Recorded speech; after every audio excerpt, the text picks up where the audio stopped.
And we're live!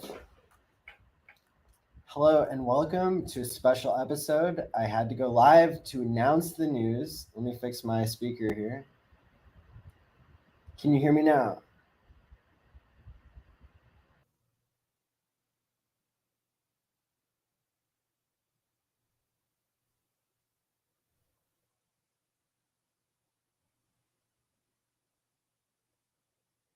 Test. There we go. Awesome. And we're live. Hello and welcome to a very special episode.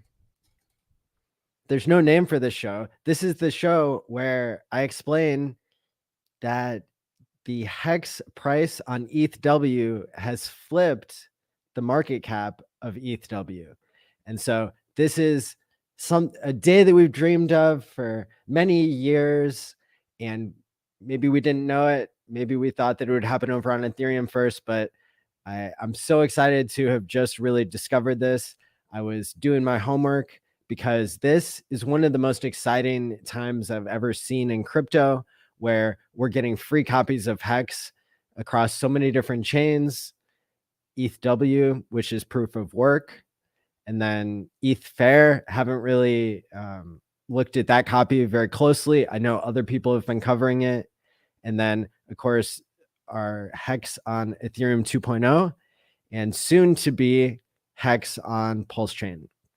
And so these are really exciting times, because who would have guessed that even with all of the HEX broadcasters basically ghosting ETHW or, reporting on it incorrectly, the price has still been able to go up 143x. It's really incredible. And so still right now we're sitting at, I think, about 22% of a penny. And that's not nothing. That's an incredible amount. I think I've been maybe a little bit too critical. So I really want to apologize to Hexologists and Crypto Coffee, because I was riding them pretty hard about not really speaking positively of HEX on ETHW. I think that at the end of the day, it's going to take time for this all to play out. And, some people are going to learn lessons the hard way. But what we should be doing as a community is coming together to focus on what do we know and what's safe and what's not safe. Because I was kept at home for 10 days with COVID, I really got a lot of time to research it deeply.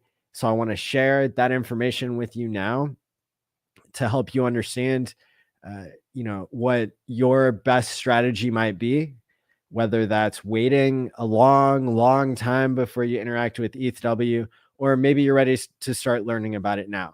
But either way, we're going to disrupt some of the misinformation that's been going on about it, and then be able to take it from there. And so I'm also going to have a special guest joining here in, I think, about 5 or 10 minutes.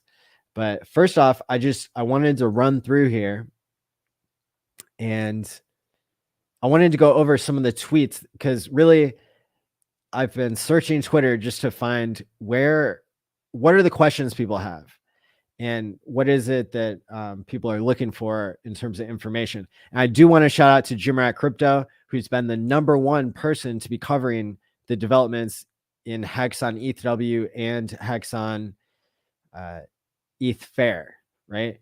And so yeah, it's like I wouldn't be here if it wasn't, I wouldn't be here in HEX on Ethereum. I wouldn't be retired if it wasn't for Richard Hart and Hexologist and Crypto Coffee. And so I owe mad respect to them. And for Hexologist and Crypto Coffee, if I can return the favor by creating more confidence in this version of HEX, then I hope that's a beautiful thing that people can appreciate. And for the record, just to set the record straight, I'm 100% staked on ETHW. So it's not even like these price increases are getting me excited from like a wealth creation standpoint, but it's more from a technical level. And the amount of stuff that I'm learning and the amount of stuff that we're all learning together is really exciting. There's never been a version of Hex that ever flipped the chain that it was living on in market cap. And I know market cap is a vanity metric, and I know the liquidity is super low over there, but like we're not even at all-time highs at this moment. And the market cap is still sitting at 1.3 billion for Hex and 930 million for ETHW. So, you know, and ETHW isn't crashing into the ground either, mind you. It's you know, it's up off of its lows as well. Let me go ahead and share my screen here so I can run through a few like commonly asked questions, and that'll maybe help set the record straight on some of these things. So somehow I've cracked the code on Twitter recently. My tweets have been, getting way more engagement than normal, which is pretty exciting. But let me go back here to my main page, and then I can show you under tweets and replies is like a good place to find all the information that I'm getting out there into the world. And yeah, I mean that just if you look at the number of people who are even watching my streams, who are interacting with my tweets, the numbers are off the charts. Even in a bear market, even when the price of Hex on ETH is pretty low, what that's telling me is there are a lot of people out there that really want this information. And so for the YouTubers out there who haven't covered it yet, or who maybe didn't understand the significance of Hex on ETHW, I'd encourage you to make sure that your audience knows what's up as well. And that doesn't just mean that they need to go buy. It's quite the opposite. It's like, right now, all I'm saying is that anybody who's selling over there might be mistaken, but to each his own. So I just posted this a couple minutes before going live that that the Hex on ETHW market cap flipped the market cap of ETHW. Maybe the wording was a little bit off, but there it is. I'm promoting go.tshare.app, which is a front end for staking Hex within the Ethereum W community, because I want them to know about Hex and see that people have already adapted their front ends. This is funny. So there are a bunch of haters out there on Twitter still. And so that's another thing we can all band together to like work against the haters instead of infighting, which I'm myself am guilty of and apologize for. Yeah, so this guy, I'll get into him later. He's about to get ratioed super hard by Richard and myself. So Crypto Coffee incorrectly reported that there's no infrastructure on ETHW, that there's no bridge or DEX or apps there, and that you can see that that's obviously not the case. There is liquidity, there is community. Like, why does my first video covering it have 7,000 or 8,000 views already? That's not normal. Normally I get about 2,000 views per video. So like the engagement in the community, they're off the charts. Here's somebody who asked, like, for that matter, how about PulseChain testnet? Are there any threat vectors present using SAC wallets to transact and experiment on the PLS test network? And so here's a really good answer that I gave. So I said, security hasn't changed. The same rules apply on any network. Don't connect to any site that you don't trust. Don't share your seed phrase. Do use a hardware wallet. Do read before signing things in MetaMask. Don't mint or swap unknown airdrops, and don't FUD your own bags. Because what are you really securing if you're FUDing your own bags? You're making the value go down, right? Somebody asked, Matty, what bridge are you using? And asked about this sketch bridge that they linked to. And I said, stop using quote unquote bridges that wrap coins. Use exchanges to be your bridge, right? There are bridges that wrap your coins, and then you have to come beg for them later because they have an admin key. Even if they claim that they don't, they do. Or you could just exchange it, and now you're left with the thing you wanted, and you left behind the thing that you didn't want.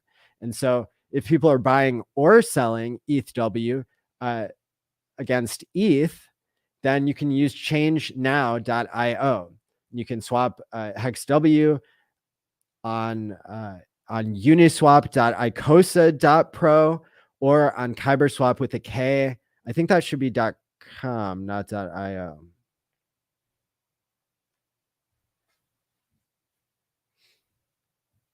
Yeah, so that was a mistake. I guess I should fix that now. KyberSwap.com, not KyberSwap.io. Okay.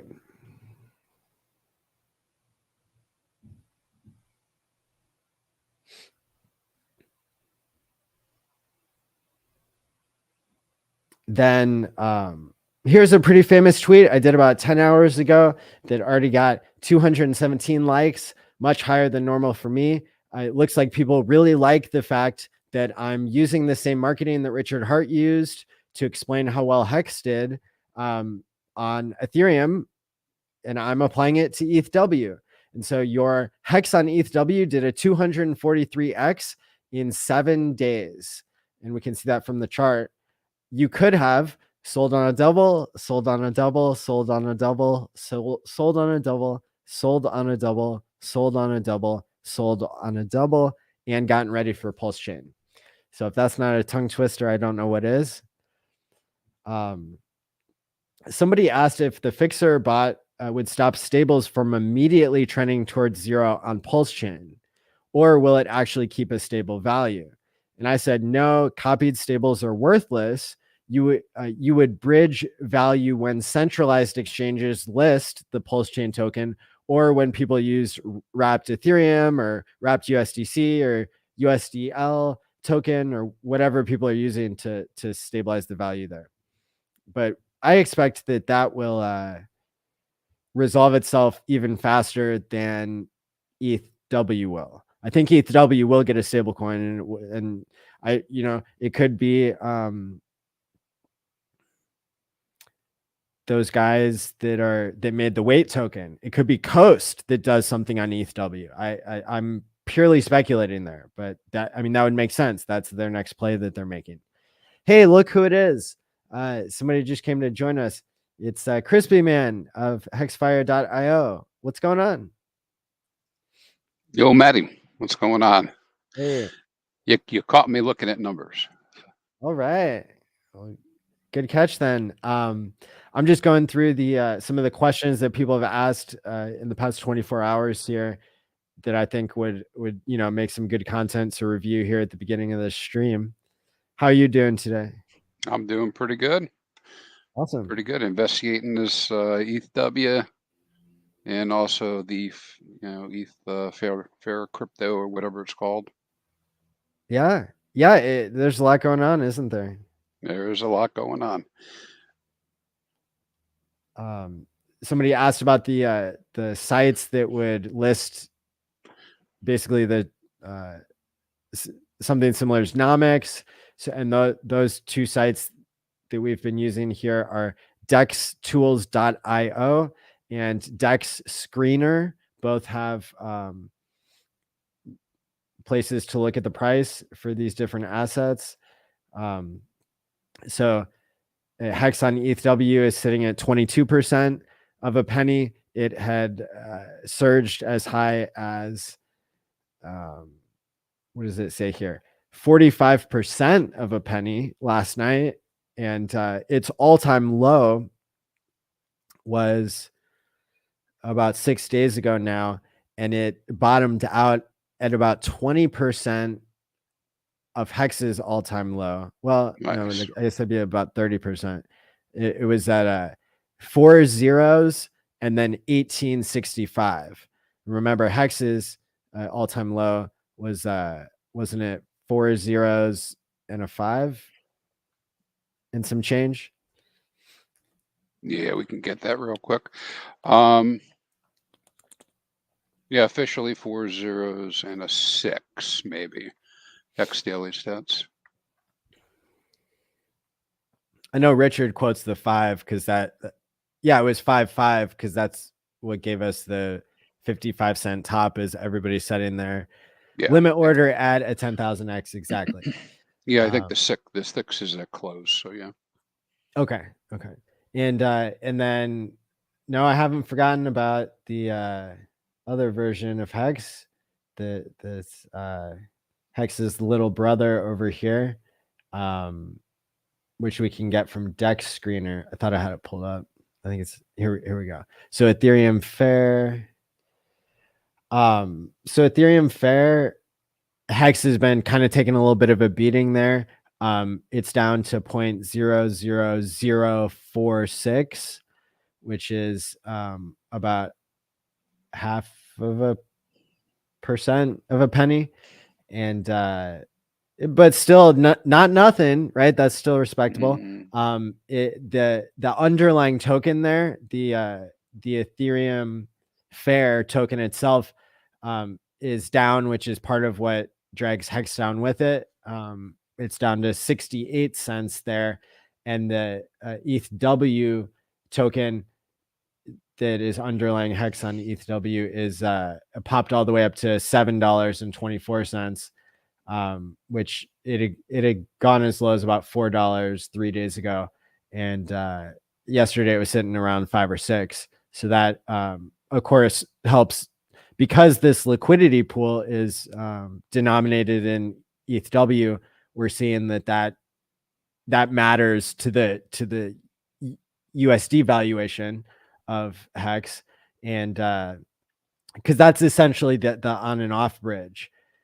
We also heard that maybe one branch of Binance and maybe some other exchanges are starting to list ETHW, and we still don't know if Greyscale Ethereum is going to dump their coins or actually hold on to them. Might be the latest news, but that's extreme speculation that I wouldn't really quote too hard.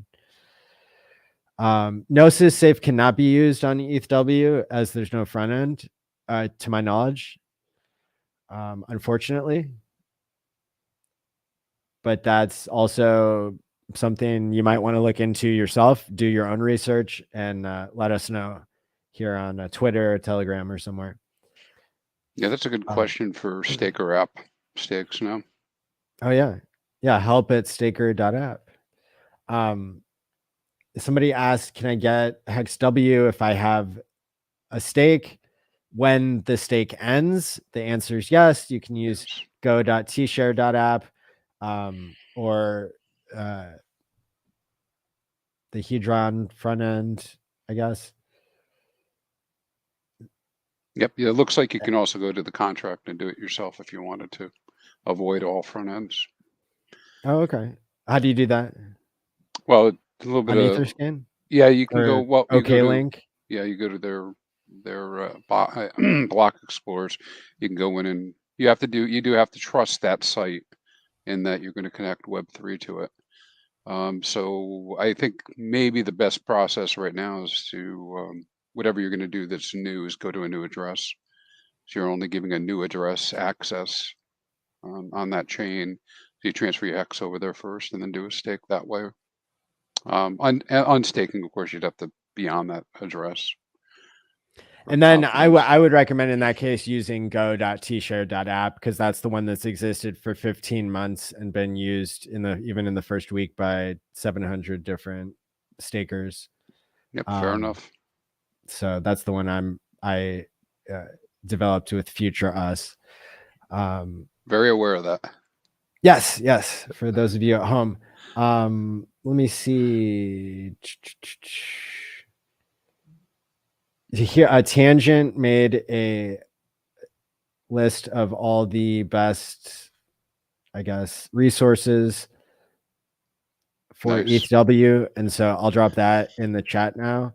And then I made a YouTube playlist that has gotten actually a lot of views compared to most playlists. And so that one I will also drop. And that's actually got the first 2 videos are by KG, who's been covering the tutorials very strongly. And then there's also a tutorial by David Feeder that is worth mentioning.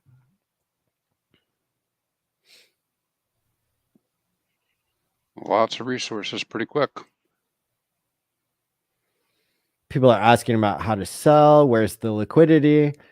So there is liquidity. Let me explain how that works. So there's $68,000 worth of liquidity. That's 2-sided liquidity. So that means that there's about $35,000 worth of HEX on one side of the decentralized exchange, and there's about $35,000 worth of Ethereum W on the other side. Well, it says V2 pool. But the volume over 24 hours is about $750,000 of USD volume. And that's only possible because people are breaking up their orders into multiple trades. When you use a decentralized exchange, the way that the math works out is that if you're trying to make a large enough buy, you push what's called the slippage against yourself. And so to avoid doing that, where when you double the amount that you're buying, you're squaring the amount kind of that you're paying basically for the higher tail of that trade. You can actually just break your trade up into multiple trades, and then it gets processed easier, and you end up getting more coins because you're not pushing the price against yourself all at once. And so, when I was scaling into my position on here, I was, buying, 1 or 3 or 5 or 10 ETHW worth of HEX at a time. And as I've kind of already stated, I'm not trading that HEX. That HEX is not for sale. That HEX has already been time locked. So, RIP to like my fiat gains. I knew I had to get it out of my own hands before the price started doing what it's doing now. So what it was doing last night, especially.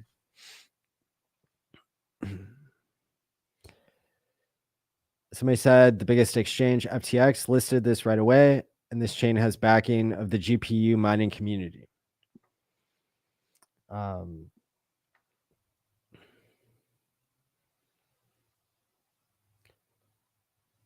Okay, somebody else said, and this is how I thought at first, didn't you have to buy the very bottom of the HEXW chart to multiply any dollar value by 246, right?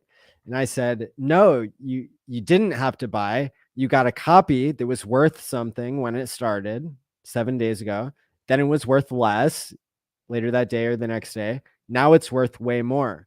And technically, the gains on free money is infinite, although I wouldn't report that to the IRS as infinite, so to speak. But it's, there's a couple different ways of looking at it.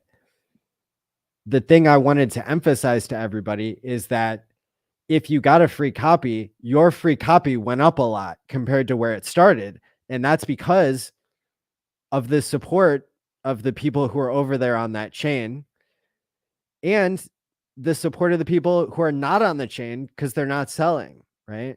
So in order to have a price go up and to the right, you have to have time passing. That's the going to the right part. And then the going up part is where you have more buyers than sellers, right? And so, yeah, that's, I think another common misconception is that not everybody got those mad gains, or maybe it's the only the first few people who were in. I certainly didn't pick up HEX that was very cheap. HEX was already pretty expensive when I got in on, like, Oh, that's weird. I think I got in on day 3 on this one as well. I'm a day 3, like, you know, hexakin from the ETH chain myself. So on this chain, on ETHW, the people who went in on day 1 got the best price. But it, you know, of course, the people who went in on day 1 in the adoption amplifier, they did not get the best price.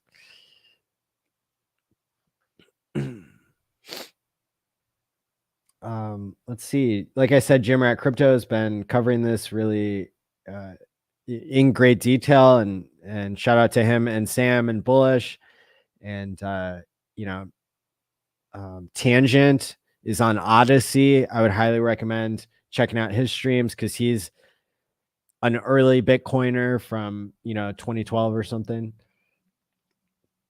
who is also a Hex early adopter. Doesn't matter if it's sellable. So millions of dollars was bought and sold this week, and it was put in the bank, using ETHW on Kraken and Change Now. So yes, it matters as much as Hex on ETHW.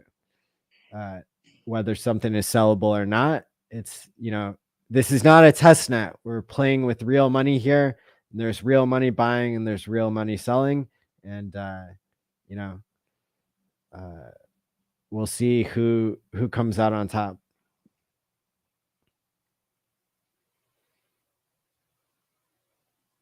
So, I mean, Richard Hart has still not said anything about ETHW or ETH or Hex on ETH Fair, and that's okay. What he said in the past about free copies and forks is that, and he was speaking mostly in the context of PulseChain, that he would expect some ratio to get, developed by the market. And once that price discovery happens,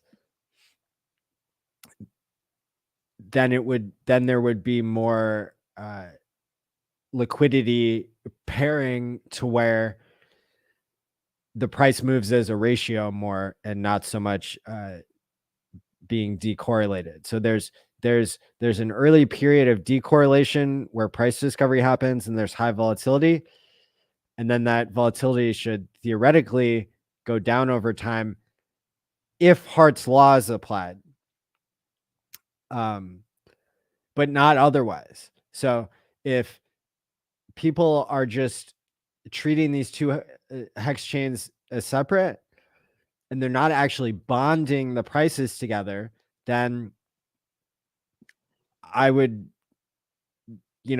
say that it's pretty definite that the lower liquidity chain is going to have more volatility,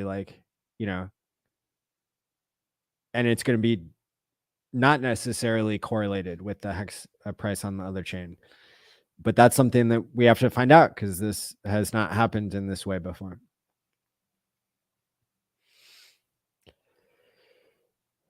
So it doesn't work with go.hex.com currently,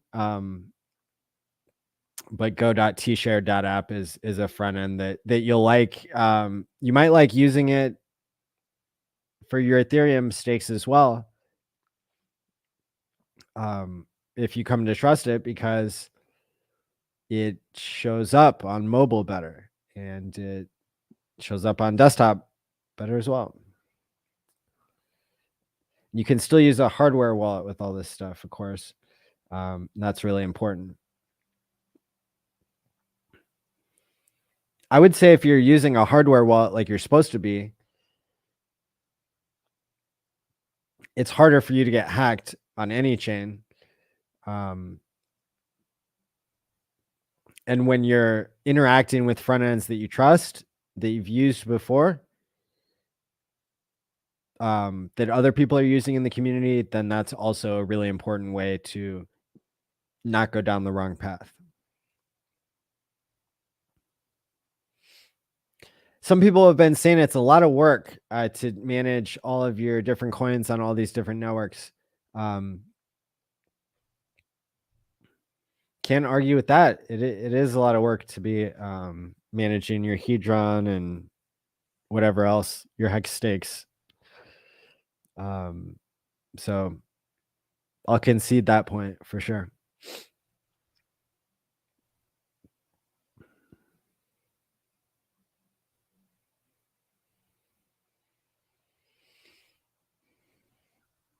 Crispy Man, I'm gonna get something to make my throat less scratchy. Maybe you can make a few comments while I come back here in just a second. You do it. Ah, Mango. I see you out there. Yeah, so I don't know. Hi, Sandy. I don't know how Matty started out the stream.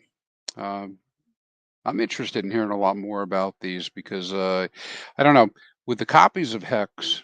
So if I take a step back, I'm kind of a Hex maxi, you know, and in that, all the advice that I've gotten from Richard all worked out really well, right? And so that tends to be the way I lean, right? Um, as we see these new copies come out, and I guess we heard about them in advance. I knew they were coming, but didn't really anticipate it. Now we've got our hex on these other chains, and one of the things I'm kicking around is what's my responsibility as a hexagon, to represent the brand, if at all, right, on those chains. So that's one of the ideas that's popping in my head. Like I don't know what'll happen with that.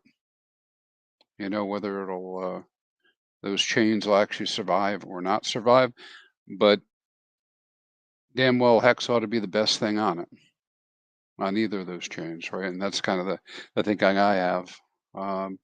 So I have been able to go out and basically harvest my ERC20s, turn around and transfer them over to ETHW, ETH Fair, and purchase Hex with them and stake them. So that's been my approach so far. Cool. It's kind of like the standard thinking, right, that we've had from day one. You get some free coins, move them into Hex. Yes. Yeah, and we've seen those worthless stablecoin copies and other things mostly lose value. As an experiment, I put about $5 into lots of different tokens just to have some skin in the game to like see how they would perform. So pretty much anything I even had ever heard of, I bought into, I don't know, 10 or 15 different ERCW tokens. And, most of them haven't done anything. I mean, there were some that just didn't even have enough liquidity to buy $5 worth, which I found was kind of interesting. So, Uniswap, or sorry, not Uniswap, 1inch. 1inch was notably, somebody had removed all of the liquidity already. Yeah. From that, but in many of these other tokens, nobody had gotten to it yet.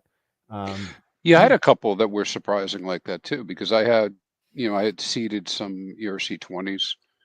In retrospect, probably shouldn't have done that, but I did it, for the PulseX or for Pulse. And so I'm still holding them, right? Because I want to go through that process of moving them in. And so I did have them, but a couple of them were surprising, where for a very small amount, got a quarter of the new ETH token or something like that, which isn't the easiest thing to get a hold of unless you're going through the exchange. Yeah. So that was pretty useful. And then I did learn firsthand. I know there's guys here that have been giving this advice, right, for a long time. I learned firsthand why USDC is not a good thing to hold. So I will not be holding USDC. That's for sure. My USDC was acting a lot like Terra Luna or whatever. Oh, it was terrible. They And kept going down. I came like 4 days after you. So okay, yeah. Yeah, so people had already traded it, and everybody who was like joking around and like buying $5 worth of USDC on ETHW like probably stopped joking after a while, and so it really became ultra worthless. Yeah. Yep. But that's all important stuff to prepare for PulseChain, of course. That one of the differences too is that I expect that Richard's Fixer Bot will go in and harvest the liquidity that is mispriced and will scale in. There's a percentage of Pulse tokens, I think 2.5% is allocated for this very task. And so the liquidity providers who don't pull their liquidity at the time of the snapshot will be harvested so that the people who get in there first will not get tokens that they will then be able to dump the price down right away. It's interesting that we didn't see the price really get dumped down right away on Hex on ETHW. I think Jim Rat Crypto is like one of the people who have self-reported that they bought when the price was super low. So that the reason that they got such a good deal was because those liquidity providers didn't go in and pull their liquidity fast enough, and there was no fixer bot to fix the prices. And so we are the fixer bots, whoever gets on the chain first and fixes those things. So that's kind of interesting. Something that won't necessarily be as good of a deal based on the design of the system that we know. You could always have a whale go onto PulseChain and say, I hate PulseChain, I hate Hex on PulseChain, and they could dump the price to an all-time low, at any time when PulseChain launches. But I wouldn't by any means expect that.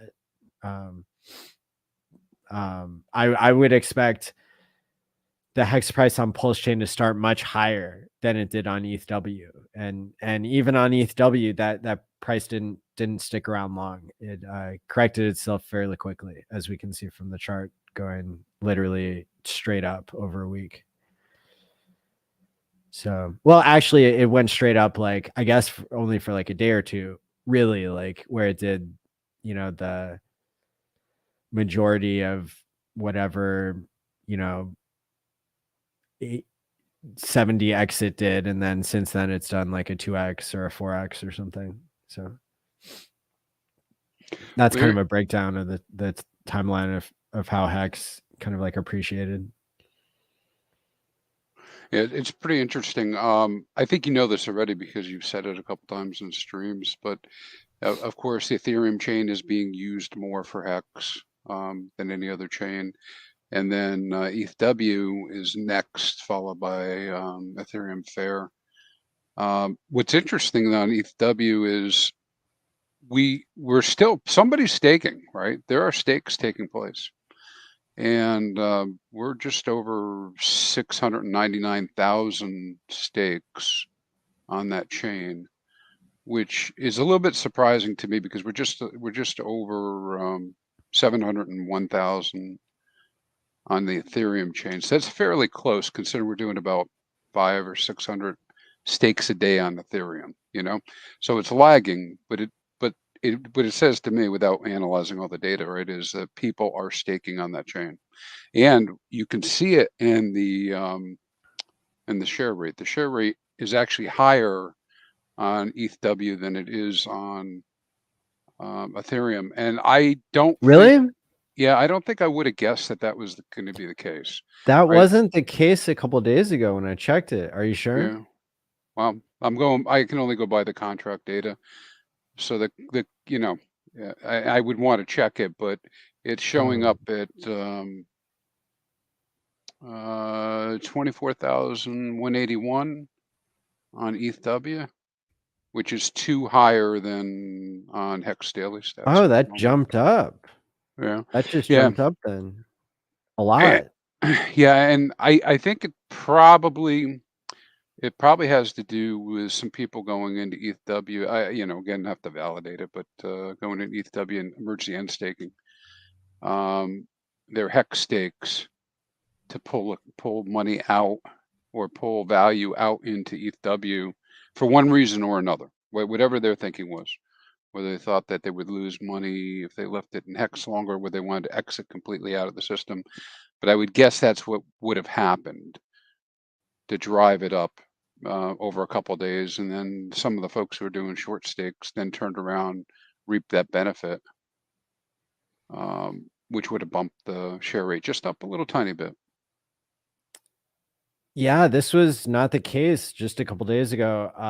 I'm double checking the numbers here, and it does look like it's exactly 3 points higher on ETHW all of a sudden. Yeah. Compared to ETH. So that bodes well for, well, at least gives us an indicator anyways for what might happen with PulseChain. I don't know if it's good, bad. Maybe that doesn't really make a difference.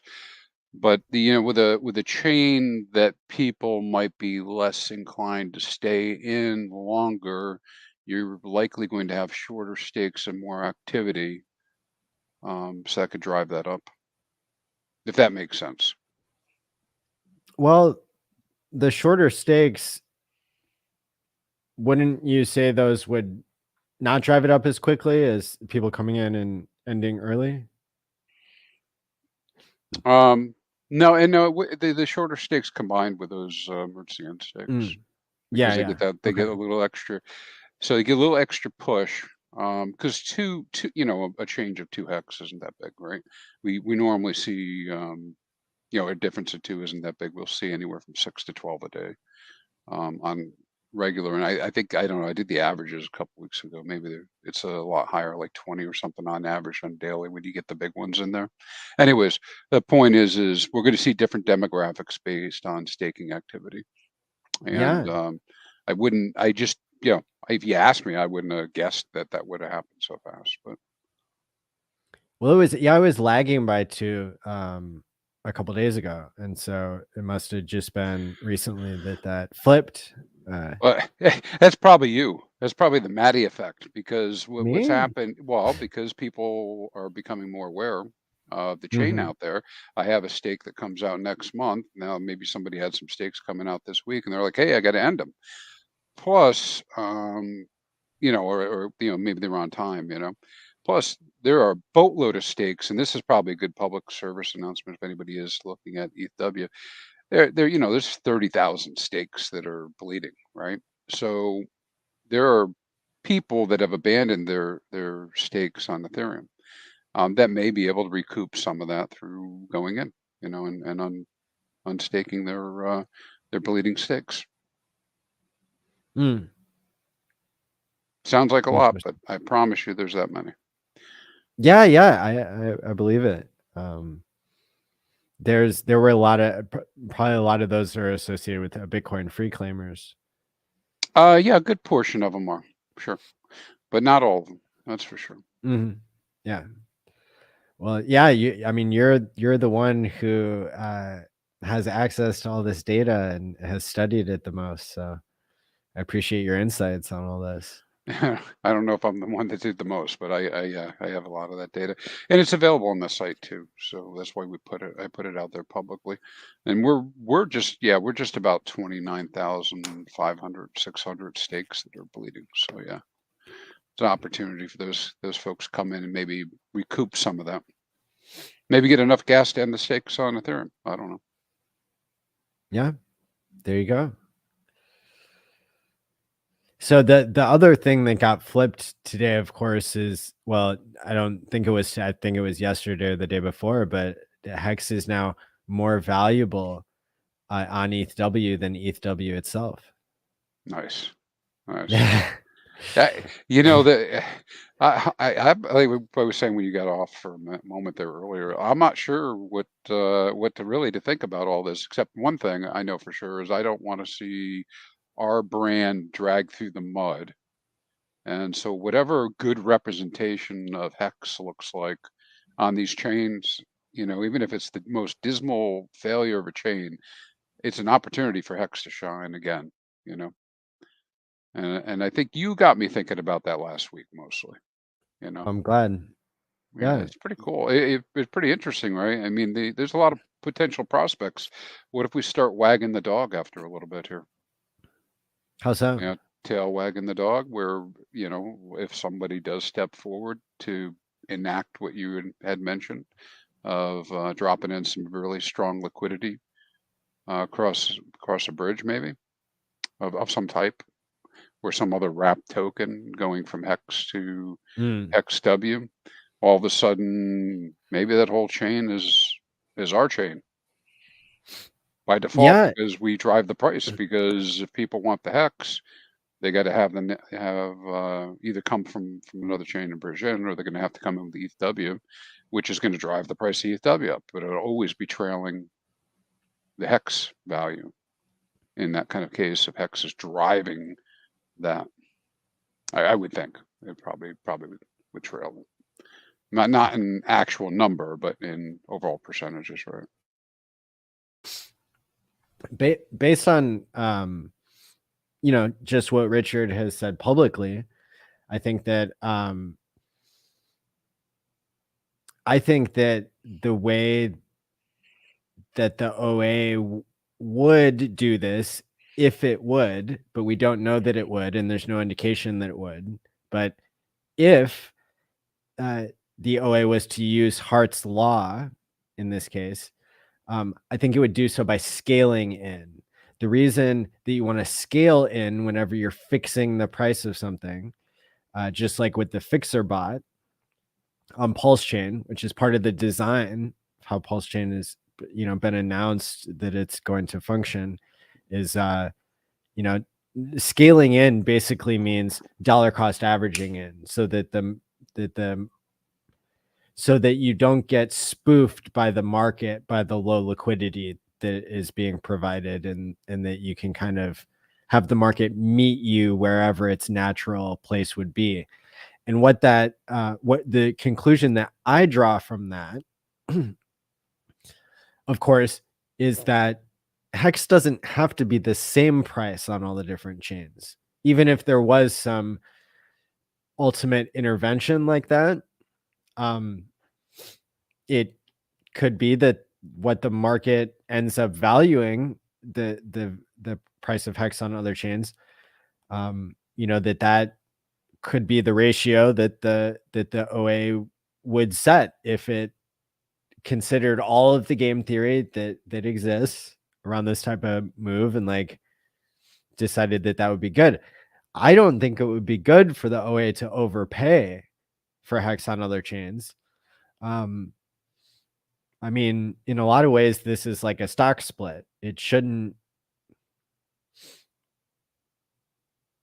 And in a lot of ways, maybe it's not like a stock split, but the fact that everybody got the exact same copy that they had on one chain, now on another chain, certainly levels the playing field in terms of a fair distribution. That's for sure.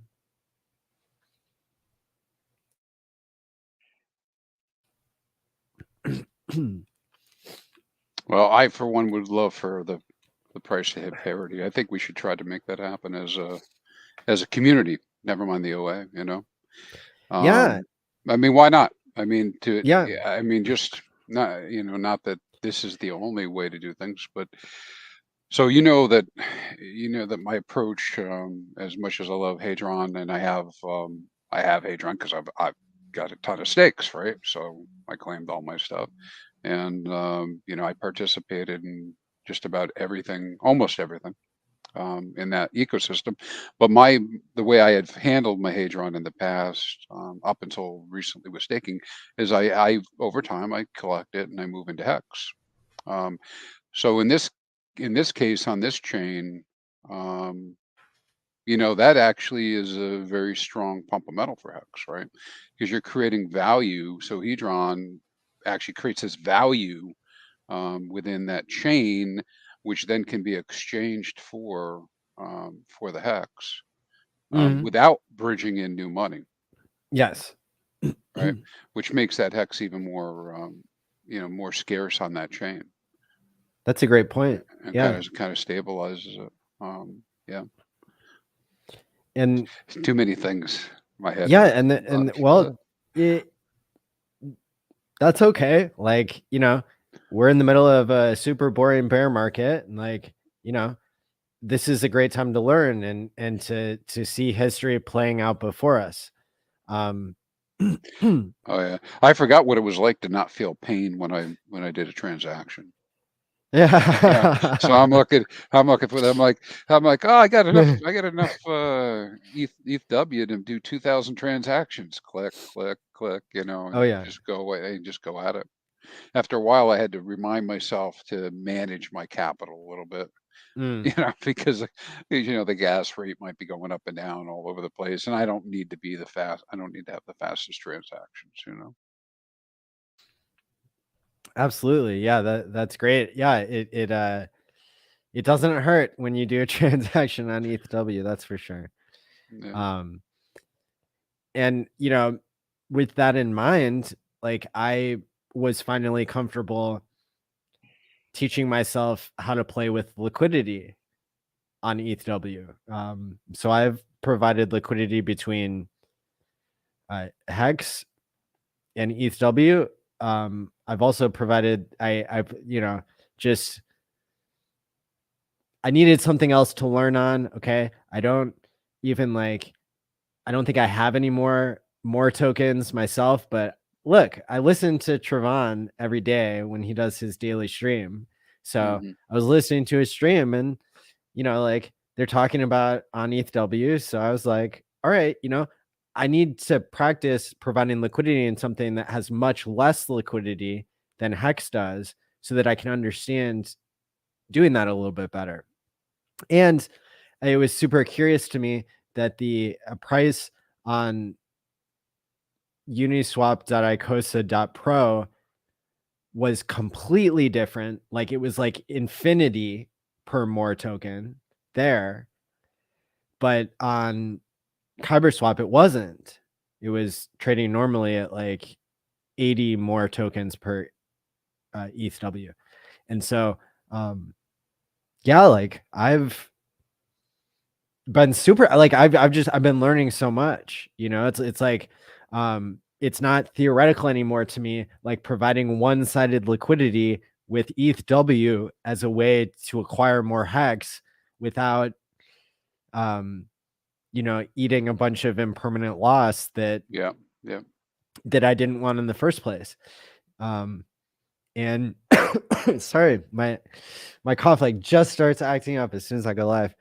And so I successfully did some buys of Hex that way, where I wasn't moving the price against myself, where I was accumulating mad fees, and I just had to play around with it enough to figure out how to only have to put in the ETHW and not have to put any Hex in, and to set my order just out of range so that when the price did move in range, it would you know, it would fill, and then I would have to remove it. It's not just like a limit order where you can let it do all the work for you. You know, in this case, I had Right. to Right. keep an eye on it or come back later when it was filled before the price moved back the other way out, you know, receded from the range.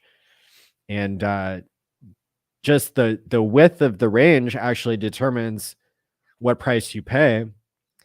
And so it's a whole nother dimension of, you know, accumulating. And I mean, the fees are another aspect where it's like, cool, I'm getting, you know, I'm getting paid fees instead of paying fees. And it was more profitable to provide a little bit of liquidity. I mean, maybe only a couple $100 worth at most. At first I played around with just $5 worth of liquidity. And but yeah, it was more profitable to do that than to, I mean, stake that amount of hex for a whole week. It was better to provide the liquidity in one day. But I say that, but it's like, if I'm using the hex for liquidity providing, then I can suffer loss of that hex, right? Right. Right. Because it'll turn into ETHW. But if I only use ETHW, on the one side for V3, then it can fill with hex, and then I don't lose any hex. So Right. that's important to me. That's kind of like level 2, level 3 stuff, right? Mm-hmm. And probably not a bad reminder to people that you don't have to do all that, right, to be successful in crypto. Not at all. But it is invariably, it's kind of where we end up, right? Like, you can't get away from the idea that you have to trade sometime, because at the very least you got to get out.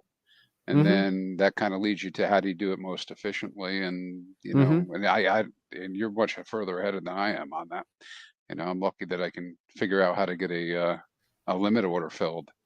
Some of the change, but yeah, I think LP is probably the next. But I think some people hear that stuff, they get all confused and kind of scared about it, because it sometimes takes 2 or 3 times and a couple hours of research, right, to really get your arms around it. Unless you're only playing with the dollar's worth, and then it's you can kind of just throw it in there and see what it does, because the front end for Uniswap is it uniswap.icosa.pro? Not only has an exchange, but it also has a liquidity providing front end on it. So it's all on the same site. There's a lot of hexagons who will trust that more than they will trust KyberSwap, because KyberSwap is somebody you don't know who made it. Lots of hexagons such as myself have been doing okay on there, like haven't gotten rinsed or anything. But the Icosa front end, that's made by somebody who also made a front end for Hedron that many people have connected to and trusted already. And so why would you go trust a new site if you already have a trusted site you can go to? That's why I have been promoting both of them, even though I'm not the biggest fan of Hedron or Icosa. But I think that that's important enough to put my differences aside and educate people on.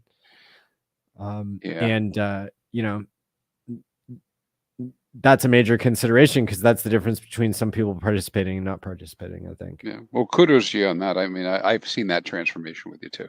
Obviously I watching some of your streams, and we've talked over time. But yeah, I hands down, what does it mean? I don't know what it means to everybody else, but I know what it means to me is I have a much higher level of trust for the products that Alex has put out, compared to people I don't know. Right. Yes. And that's because I've been very consistent and been able to get my questions answered when I need them answered, all that stuff. Yeah. And that's not a dig at Kyber. I don't know what Kyber is. Never heard of it before this. Right. Sure. All of a sudden there's a website that shows up. That's why when I went to interact with it, I created a brand new address and did my transfers over there, and then connected directly to it and removed all my connections afterwards. Right. Yeah, that's a good way to go into something that not a lot of people have tested and reported on, and just a good way to handle your security all around. I know that Jim Rat Crypto interviewed somebody, I think, from the KyberSwap team. No, it was KG. So out of 2 different hexagons, they've interviewed from KyberSwap, from ETHW, and from ETH Fair. I mean, just in less than a week. Yeah. Wow. Shout out to Nikki B for the $100 super chat. Thank you so much. Matty rocks. Thanks for the extra informative streams the past few days. Hey, my pleasure. Thank you so much for the donation. You rock. Everybody hit the like and subscribe button there, and shout out to Nikki B. So security is still on everybody's minds, and that's that's important. Connecting to front ends that you know about, that's to the same ones that you're connecting on the Ethereum network that you trust there. that's better than connecting to things that you have no experience with. The price that I was seeing for Hex and for more token on the uniswap.icosa.pro was slightly higher than it was on KyberSwap, but I think it could have been that KyberSwap was like hiding the slippage more. So it looked, so we would probably assume that the price there was the same, even though it looked to be slightly different. It was probably just the way that they were accessing the liquidity and how often they were updating. So that that probably shouldn't make a difference to people. Another thing I want to address on the security side of things is this idea of replay attacks. There has been misinformation reported in the Hex community about the risk of a replay attack. The best explanation I heard was actually just on Cabana's stream a few minutes ago from Tansinomini, dip catcher of Maximus. Yep. The way he explained it is that if two chains are forking and they're like fighting over what the chain ID should be, that's the situation where you're going to have a replay attack, if you're going to have one. But it's not even possible in the case of ETHW, where the chain ID was changed from the beginning. It was not a contentious chain ID. The chain ID in Ethereum is 1. The chain ID in ETHW is 10,001.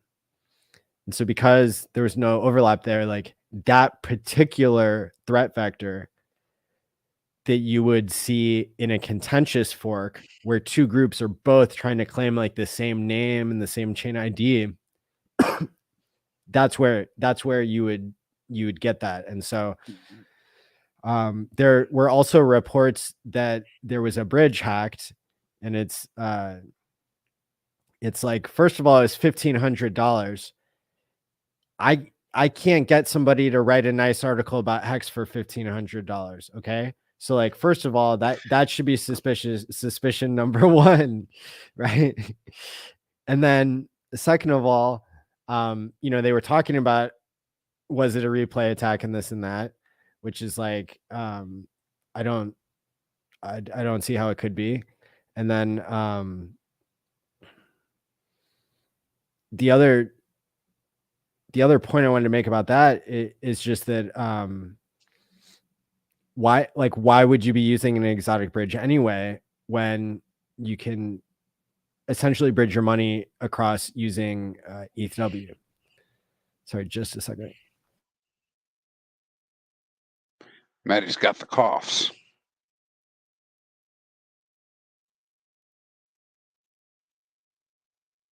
I see a super chat from Augie. I'm sure Matty will thank you when he comes back on here.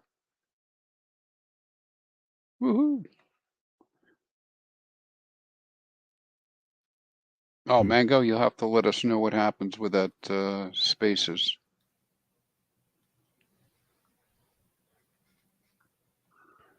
There we go. Mind focus. You're back. All right. Yeah. Augie, $20 super chat. Hey, thank you so much. It takes money to make money. Thanks for sharing your knowledge, Matty. Hey, my pleasure.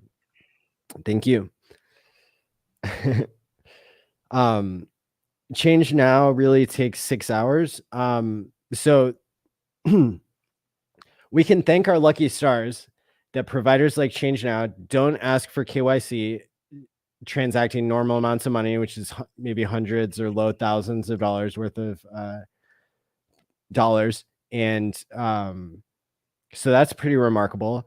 They also gave a better exchange rate and had better like order execution, not failing, than Kraken did. They said to me, like it was apparent on the app that they were waiting for 1,500 transactions.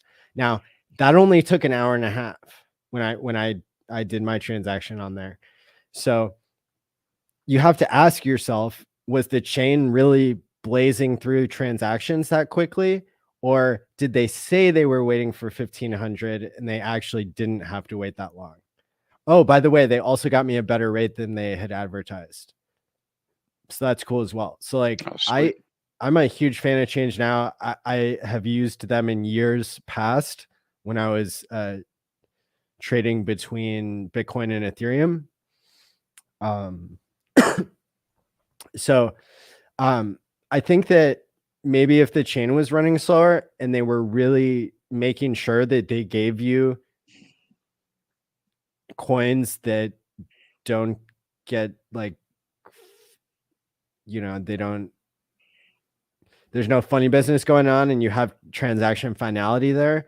Like, again, we can thank our lucky stars. Like we have an option that's that fast. At the same time, if you do a test transaction or a smaller transaction on there, and it really is taking 6 hours, let us know. Like tag me in one of these Telegram groups, Smart Vault me, or there's two that relate to HEXW, and they're like neck and neck. They're competing for like the number of members, which is pretty cool. One of them is t.me/hex on ETHW. I'm going to drop the link here. These are great resources if you don't get scammed, which you always have to mention when you're telling people about Telegram. Like if somebody DMs you, they're probably a scammer. But if you're trying to tell me something, it's the best way, to raise awareness for a group or something. So it didn't take me that long to sign up on Kraken. I signed up on Kraken. I gave them my KYC. They verified me automatically in minutes. It took me a little while to figure out, actually, when I landed on their site for the first time, that like they wanted me to KYC before they would even really show me around the site. So that was a little bit confusing, but something you could probably handle by me just like, explaining that. It's different than the other exchanges. They'll have a little bit of different design. I like them as well because I was able to move in pretty quick, and also set up a business there, business account there pretty easily. No way. So for IRAs and that type of stuff. But that moved pretty quick. I like them a lot better than Coinbase for that purpose. But at the time, I think they may have changed it now. There was, they might have some restrictions on ACH transfers, though I noticed they have some bank account type things going on there now that I haven't been onboarding any cash through there, but at least after the initial, which was a bank transfer. But yeah. And so so it's you're waiting a little bit longer than normal, but when there's a chain, especially also that has lower hash rate, that's another thing that the exchanges don't want to get left holding the bag. They're the ones who are going to get hacked before, a smaller exploit gets. I mean, it takes a lot more smaller exploits to equal the exploit. So there's one type of scammer that goes after exchanges, one type that goes after individuals, but so they're not really comparable. But the point I'm trying to make is that even when I was dealing with coins like Mimblewimble coin, which was given to Bitcoin holders, I think, or maybe it was Bitcoin Rhodium, and then they onboarded me into Mimblewimble coin. But either way, like I remember, it was like 5,000 transactions at one point because they did have a replay attack on that chain. That related to well, I guess maybe it was a rewind attack, but either way, the point is that on some chains you wait way longer than even 5 or 6 hours, but like I said, going through Kraken, I was able to get coins in under an hour, and then Change Now was about an hour and a half. A couple people have reported here in the chat to 10-minute times, that type of thing, but maybe it has to do with what they're doing. That's interesting. And then I guess there are more exchanges now that are starting to list ETHW. And so if you already have an account on some of those places, you might check on Binance. I can't remember the subtype of Binance that they were saying it supported it, but maybe people outside the US. I know somebody said that they could not use Change Now being a New York resident without a VPN.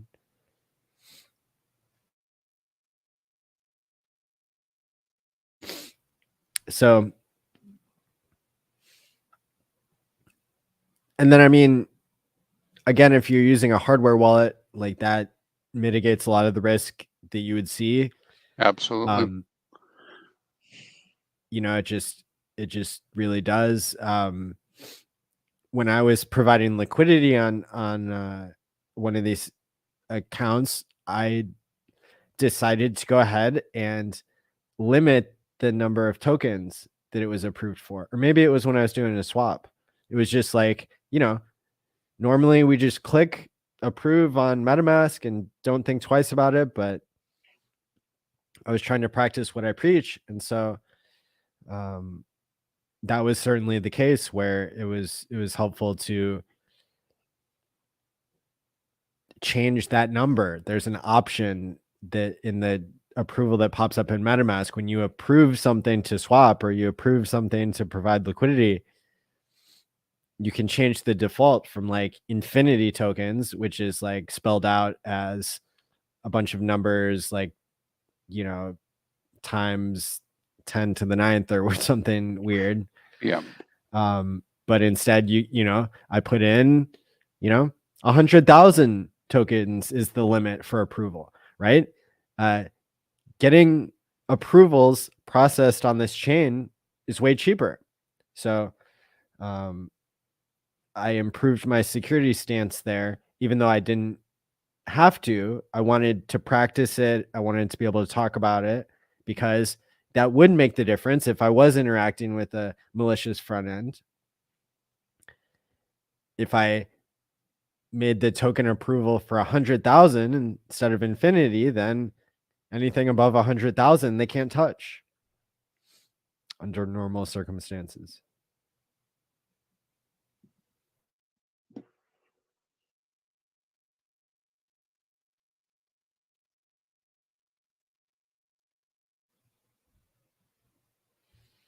KyberSwap's been around since 2018.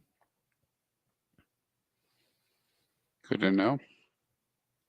Always adjust that setting when unsure.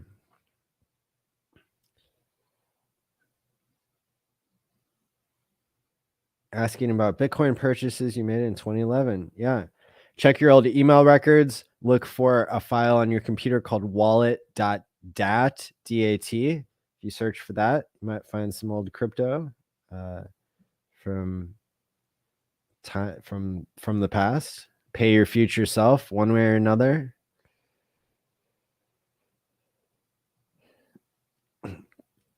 So using Change Now for you only takes 10 minutes. And I wonder if that was with ETHW, which, you know, based on the chain that they are interacting with, they determine whether more transaction approvals are needed.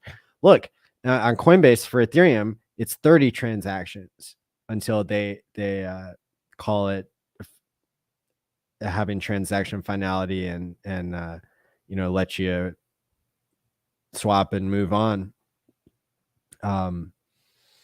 But I know that Change Now was saying that they were waiting for 1,500 on ETHW, although I don't think they were waiting that long in reality.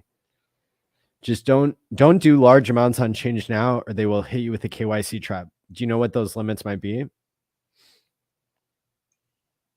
Okay, for ETHW, it took you 10 minutes. That's great.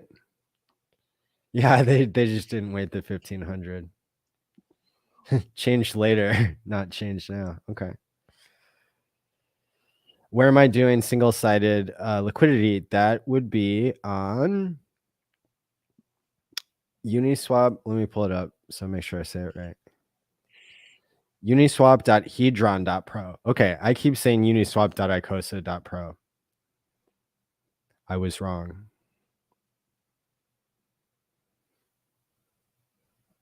And Jim Rat Crypto talked about that in a video. I know I showed it. I showed it on a video. It's the end of my 2-hour video from like 2 days ago, I think. Or was it yesterday? You'll be able to see it on the screen when I do my screen share.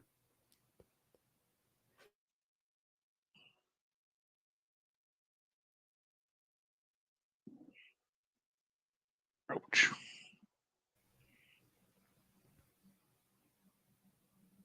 Ethereum POW is doing a spaces. I'll be back. Right on, Mango Junkie. And for those of you who are still learning the nomenclature, Ethereum POW is the same as ETHW.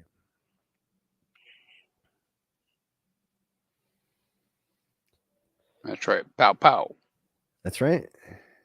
Why is ETH? Okay, this is a good question. Why is ETHW so expensive on Kyber? Okay.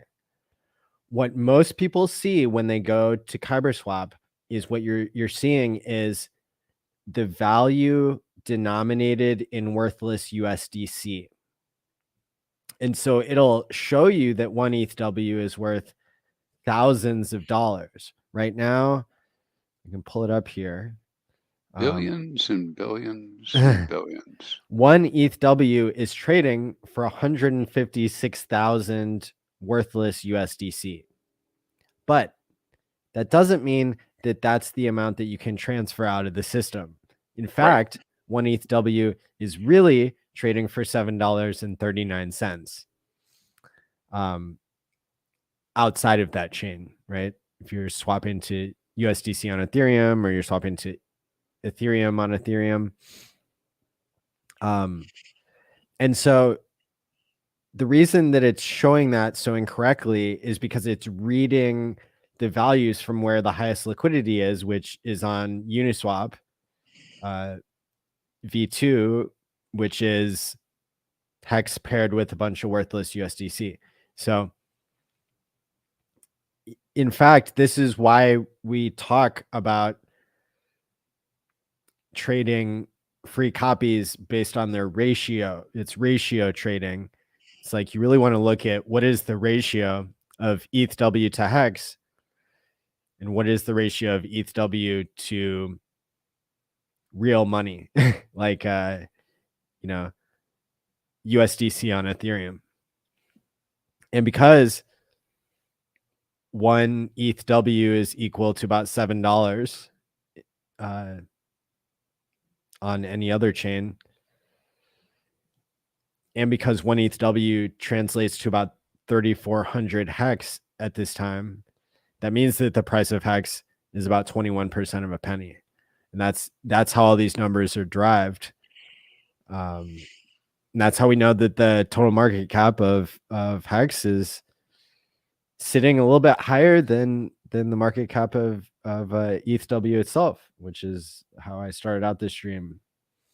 Right now, that market cap is 915 million for Ethereum proof of work and 1.23 billion for Hex.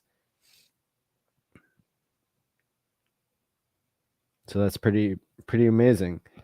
Now, another thing that people will FUD you about, it's like, well, is this chain even going to survive?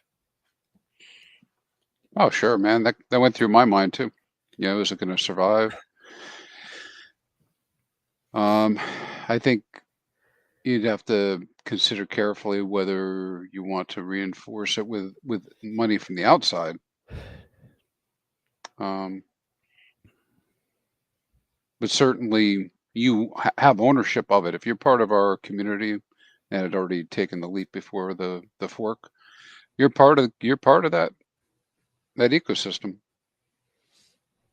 And why wouldn't you take advantage of that? If you have Hex staked or whatever else, it could turn out to be something longer term that perhaps there is quite a bit of adoption. Why not? I mean, we keep talking about things like sharding and all these other new things that need to happen with the Ethereum chain. I know this doesn't fit exactly this kind of model, but you just created and it may not take this time, but maybe it's a great precursor to Pulse, right? Because you suddenly have all these coins, all these tokens that can be transacted cheaply. All right. Maybe it's a good thing this happened, because maybe people don't take advantage of it. Maybe this one gets forgotten, but the next one becomes really super popular because people say, hey, this happened before, and a lot more people saw it. And now they can actually maybe go run their networks or whatever it is they think they're doing with their tokens in parallel on different chains like we are. So there's like Now we huge, have you're saying now we have a measuring stick. yeah, ways to tell what all this means, right? Yeah.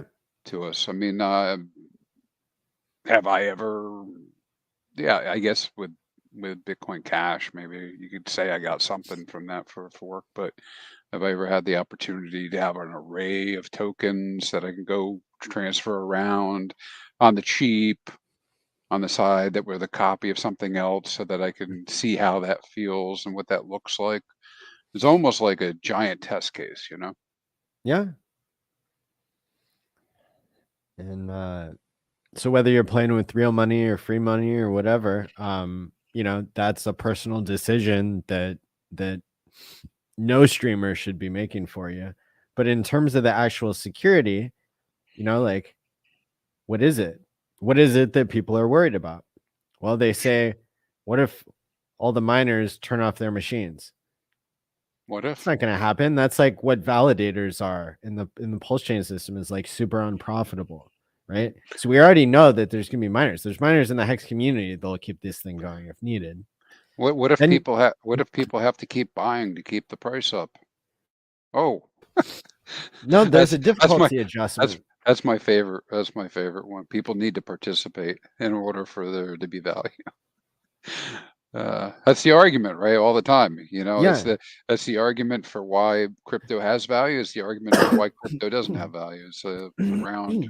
But literally, that's not a security concern with the chain. No, but Because, well, I mean, some people don't know that there's a difficulty adjustment, and the difficulty adjustment in Ethereum happens a whole hell of a lot more often than it does in Bitcoin. Okay. So in Bitcoin, I think it's like every 2 weeks or something. It's based on the number of blocks, but it's about like every 2 weeks that the difficulty gets adjusted, if memory serves me.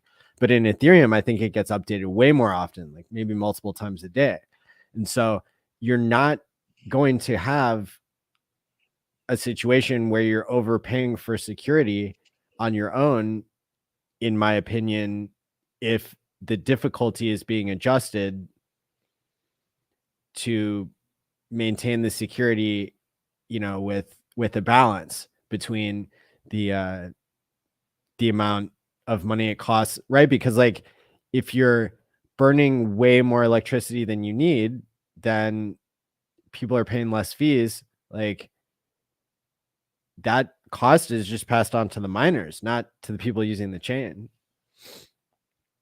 Now then you could say, well, what if the miners try some funny business? What if they demand more money? Well, then you just get a group of miners that doesn't want to do that. It's like this stuff comes down to social consensus at the end of the day. That's why Bitcoin works, is social because there's consensus checks and business. balances. Yeah, and business. Yeah. And on the individual level, in most cases, or some cases anyways, right? So the next thing you would ask is like, what about a 51% attack? Right?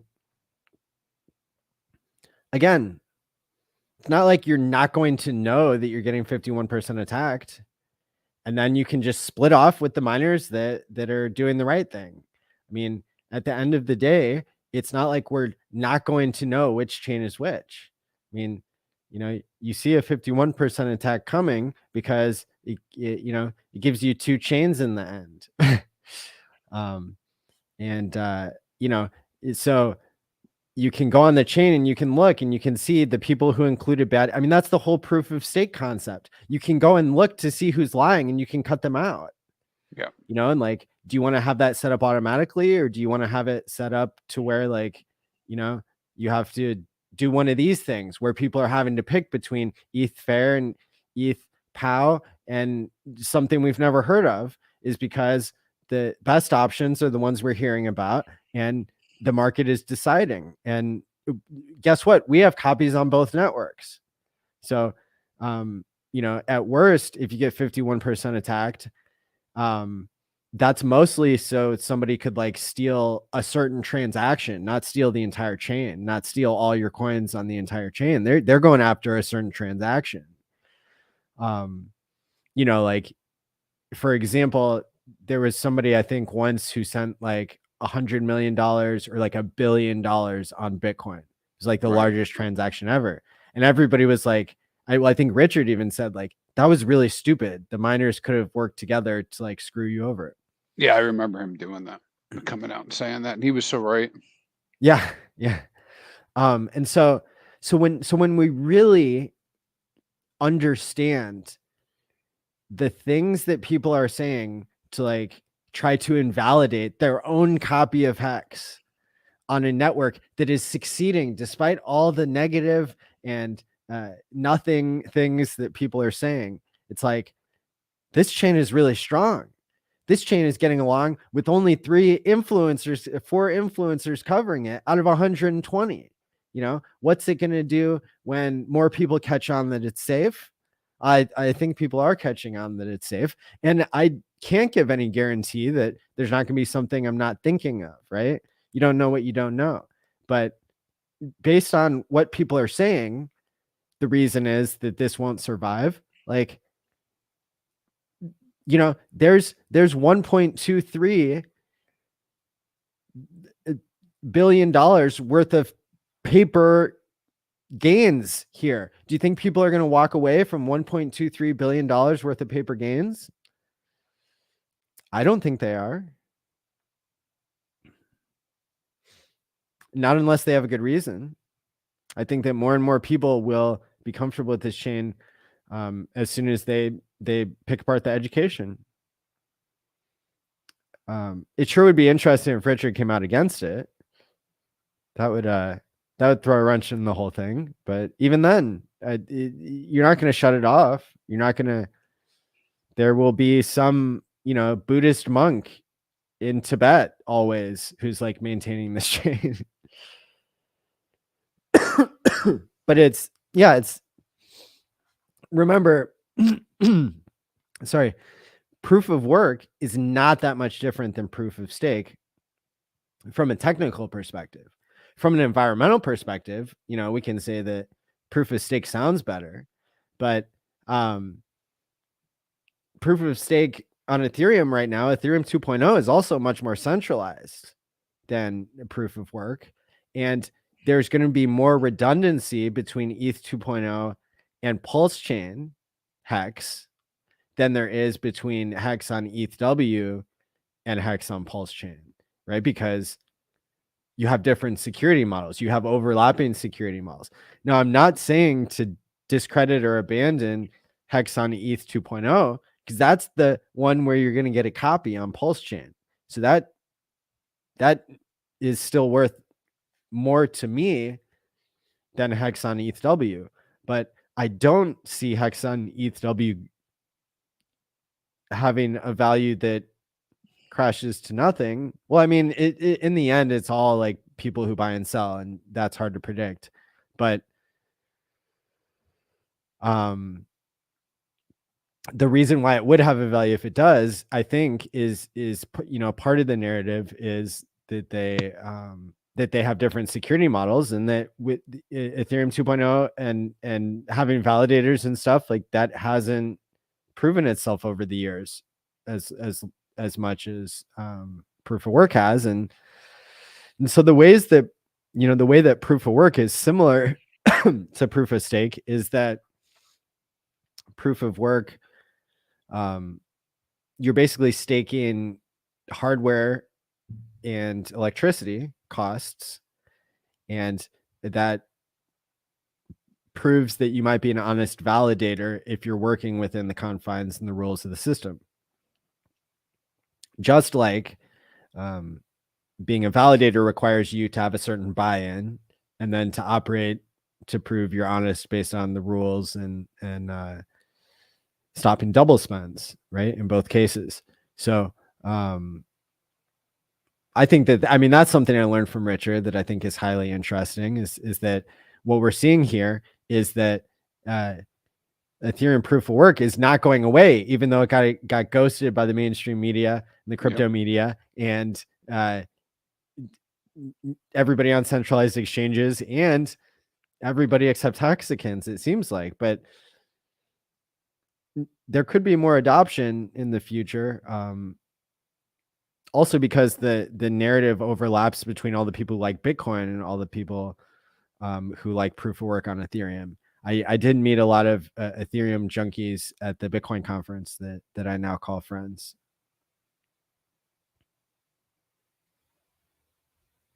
Well, yeah, there's going to be supporters of every type, that are going to be out there, going to be interested in that. Some of it's self-interest, of course.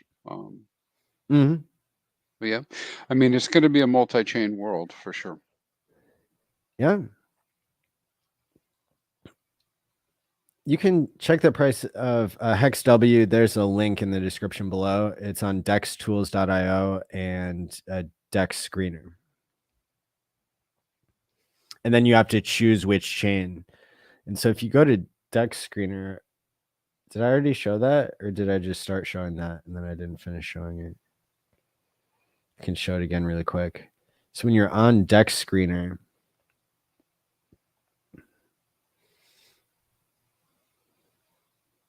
here's Dex Screener. Then you're going to go to this menu over here on the left, and you're going to scroll down to all the different chains. You can see Ethereum Classic, Ethereum Proof of Work, and Ethereum Fair. And then it might be a little confusing when you click on one of these because there's going to be lots of different versions of Hex listed. And so you really have to decode, this is Hex V2 linked with WETH, which is really ETHW and has just been incorrectly labeled right here.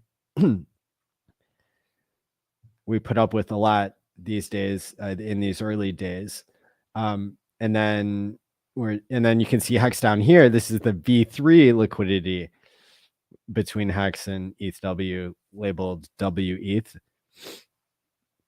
By the way, don't buy WETH. That's something different. That's wrapped Ethereum. That's really the easiest way I think people could go wrong in this whole debacle is, or this whole journey, let's call it, is you might accidentally buy wrapped Ethereum. You're not going to send it to the wrong chain because you're going to send it to an Ethereum chain, even if you've made a fresh wallet with fresh seed words. And you're going to be on the wrong network and you're going to be like, where is it? And then you're going to switch back to the Ethereum network that you weren't even planning on using with that seed phrase. And then you're going to see that you bought the wrong thing and you bought wrapped Ethereum on the Ethereum network. But you literally can't send wrapped Ethereum to the wrong network because you have the same private key that controls the same address on both chains. Actually, that's kind of cool. As far as like losing stuff, if you send Ethereum to the Bitcoin chain, you lost it forever. It's gone. But so the price between like V3 Hex is going to be almost identical to V2 Hex, but where you get thrown off is if you see a pair between Hex and USDC, like right here.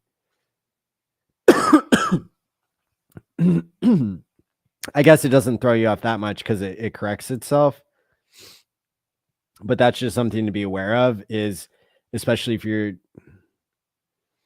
trying to select it from somewhere other than here, it might be a little confusing, but here's where you could sort by volume or liquidity, and it's probably going to be at the top.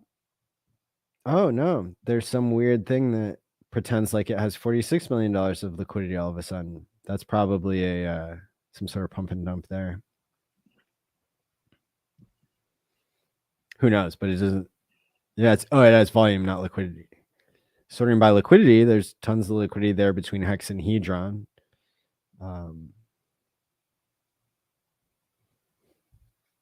But as far as volume, Hex is sitting at number 2 right there. Wow. So that's how you would find it on that chain, and then you can practice again by going to the Ethereum Fair chain. Click there, and it'll show you the leaderboard. Here we can see the price of that token itself is 64 cents, and Hex is half of 1% of a penny. You can't pay for marketing like this. Yeah. And you know, I don't know how many people are getting in there to look at these things that are outside of our community, but boy, I mean, you talk about, I don't know, you pick the numbers at 33 times you need to hear about something. I don't know how many times, but whether it's 99 or 33 times, whatever it is, you know, the number of times that people keep seeing Hex pop up, you know, on the Ethereum chain and in Twitter and on these new chains and all these different places, boy. Yep. Somebody asks, any new dexes that support the new fork? The one that's used by, that would be probably the most trusted by Hexicans, is uniswap.hedron.pro. And then the other one is kyberswap with the K.com. What was the name of that Hedron site again? Uniswap.hedron.pro. I just like hearing you say it. We got a funny guy over here. Hey, listen, we're all friends. Yeah. Right? That's right. Yep. No, you know, listen, I mean, you already covered it earlier. We're all good. Yeah, RH got a copy of his Hex on both chains. He also got a copy of all of his Ethereum. Well, assuming he has any Hex, but we know that the OA got Hex. I assume he has Hex too. More importantly, his friends got copies of their Hex. Oh, yeah. Oh, yeah. To see or interact with copies, you need to connect to a wallet that held Hex before the fork. Is that safe? If you're connecting to a front end that you trust on Ethereum, then that should be, you know, like there are front ends that have functionality across both chains. And so then you're knowing that it's the same dev behind those. And that's how I would infer my own safety on that and how I do. And so if I want to put fresh money in, then I might as well just make a new seed phrase on a different device or on a different iteration of my hardware wallet or wherever, you know, wherever it's going to be. You don't necessarily have to overwrite your previous wallet because you can create a different profile in Chrome that can support a whole new installation of MetaMask that connects to your hardware wallet and, you know, like lives on the same computer as other wallets that you have connected to hardware devices and that sort of thing, other installations of MetaMask. I mean, that's the ideal setup, right? And so, you know, you order the hardware wallet straight from the manufacturer, not from eBay, not from Amazon, not from somebody else, straight from Trezor.io. And,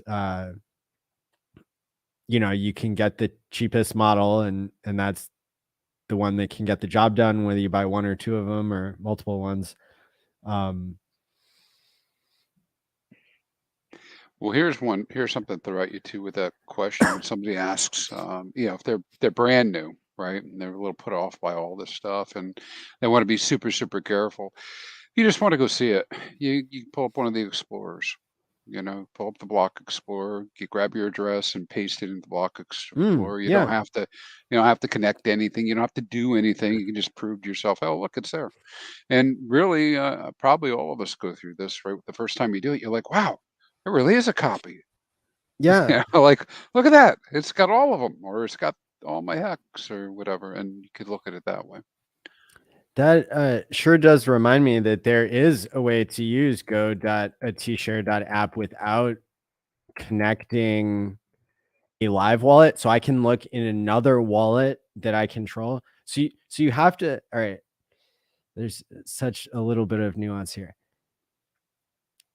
So if I'm on a device where I'm running a MetaMask that doesn't have anything in it,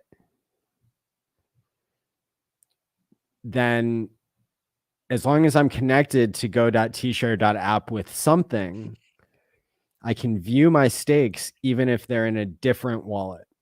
And the way that, you know, I can't like interact with them, but I can see them. And the way to do that is by using the following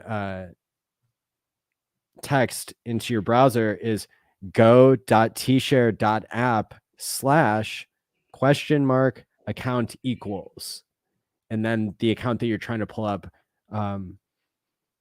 that is not currently connected. And so that's like, you know, I know it's a little bit extra hassle, but I really love that we built that in that way, because really TShare.app is intended for onboarding people into Hex on Ethereum and maybe Hex on ETHW someday. But it works to view your stakes and to start and end stakes on ETHW and Ethereum. And but this would be a way that you could view your stakes with a little bit more information than you can see on a block explorer. Because on the block explorer, it's not going to tell you when your stakes are ending. It's not going to tell you that kind of information. This will show you that info, and I can bring it up in a test wallet that I stream from. Can show you what that looks like. Actually, thanks to Crispy here, I can show you the OA's wallets. You can go.tshare.app. You can. Well, allegedly. Okay. Unvalidated, right? We don't know. All right, for fine. sure. It is pretty cool though. You know, we did load those up. But have we looked at them on ETHW yet? Not yet. Here we go. Got a couple requests in to do that, to see what's going on, but I'm gonna figure out how to pull the data. Well, I can pull it up now. You can, yes. Yeah. It won't be as detailed as yours, but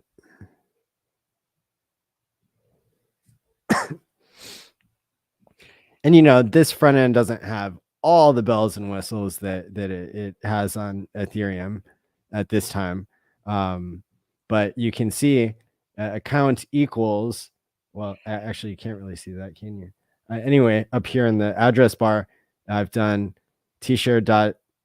go.tshare.app/ account equals, and then I put the first OA address, and then next I put and like ampersand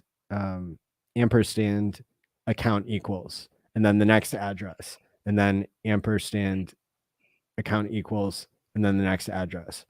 And so that's how you do multiple addresses in there.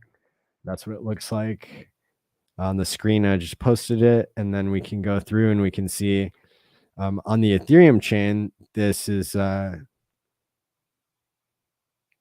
to actually show us the dollar amounts. But here on the Ethereum proof of work chain, which we can see from the header up here, it's not going to show us the dollar amounts just quite yet, but it'll show us the progress. It'll show us the number of days that it's been staked and what the hex yield is.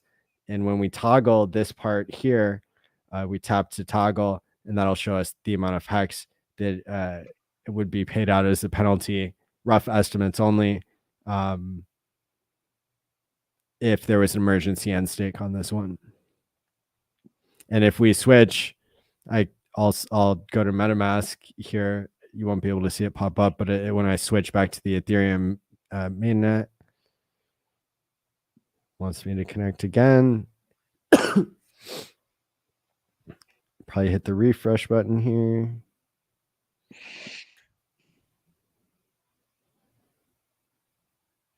It's still loading. There we go. Now we can see the dollar values on the Ethereum chain, and how much each of these different wallets is worth that the OA has, or that it's linked allegedly to the OA.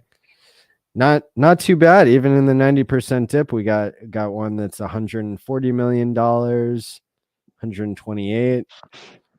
Not too shabby, huh? Yeah. Can you sort those by date? Good. I have a side question for you. So the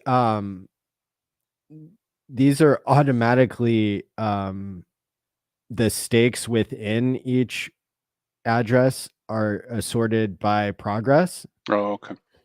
They don't, I think, resort based on the date that they started or something, but in this case, they may have started around the same time. And then if we go even one step further by clicking on an individual stake within an individual wallet, then we can see the ultimate details of that stake and toggle between the different units. So we have the OA has some stakes coming out soon.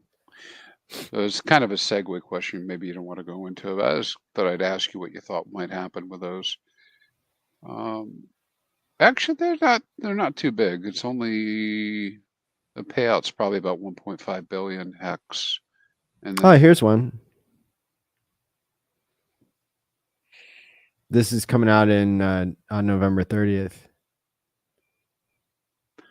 Yeah, so the big question is, what's the OA going to do? So my guess would be that it keeps doing what it's been doing, which is letting people, that's a funny word. Not taking any actions and maybe observing on chain that other people are good accounting. Maybe. I don't know. I don't know. I kind of agree with you, sort of, but I don't know for sure. I mean, I guess here's the thing: is you can only maybe guess, right? Because I think in the past, the OA has obviously ended stakes in the past. Has it? Yeah, because it had to for big payday, right? Mm-hmm. And so, and there have been a series of GAs that took place as well as ended stakes. I'm just kind of curious because, you know, they always seeded quite a few stakes, right? Going into the future, and it does affect the share rate and how quickly it goes up. So it affects our ecosystem. So what the OA decides to do or not do makes a difference in a couple different ways. Like you said, they could end it, or they could not end it, and eventually it bleeds, and that's one circumstance. Or if it does start to bleed, somebody could GA it and do something different. But I'm interested to see what might happen. I don't think we can assume the OA will always do the last thing that we saw the OA do.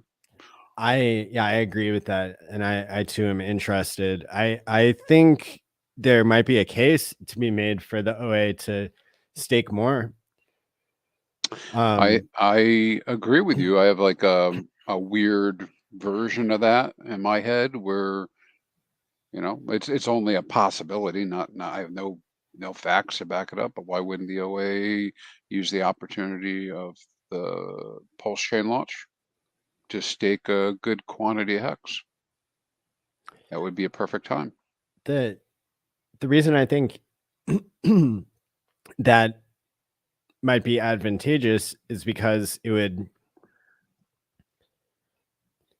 would reduce the amount of interest that people who are already in the system are getting, which would in some ways transfer value into the USD price appreciation, all other things being equal, which would give more, oddly enough, give more of an incentive for new people to get in if there's not as much APY going to people who are early to be able to jump on their heads later on, much down the road.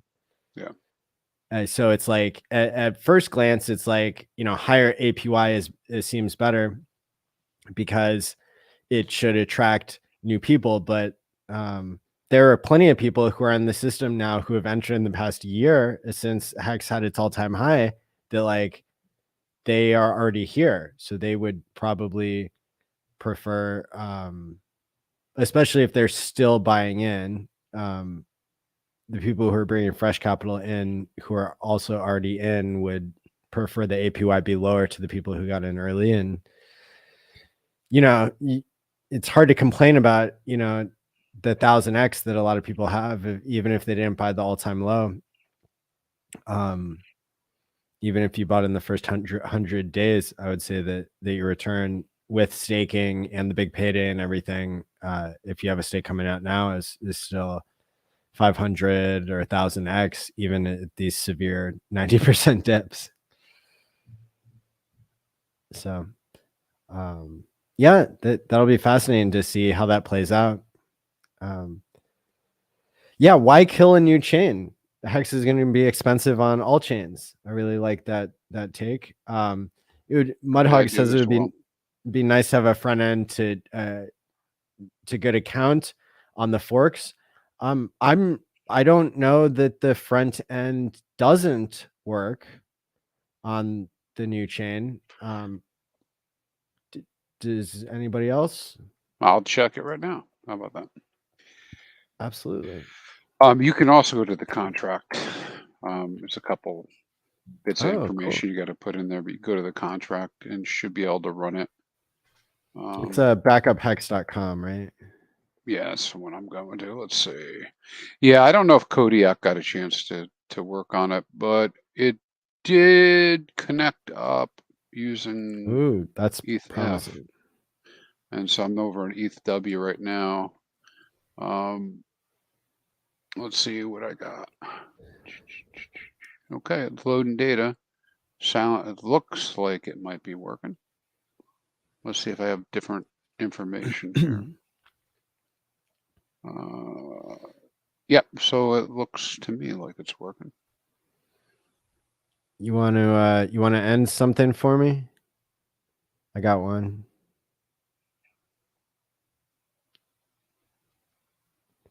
I got one that needs ending. So good accounting. Yeah. Yeah, shoot me over the address, and you do it in chat. Everybody can look at it, and then I'll just copy paste it and see if we can make it work.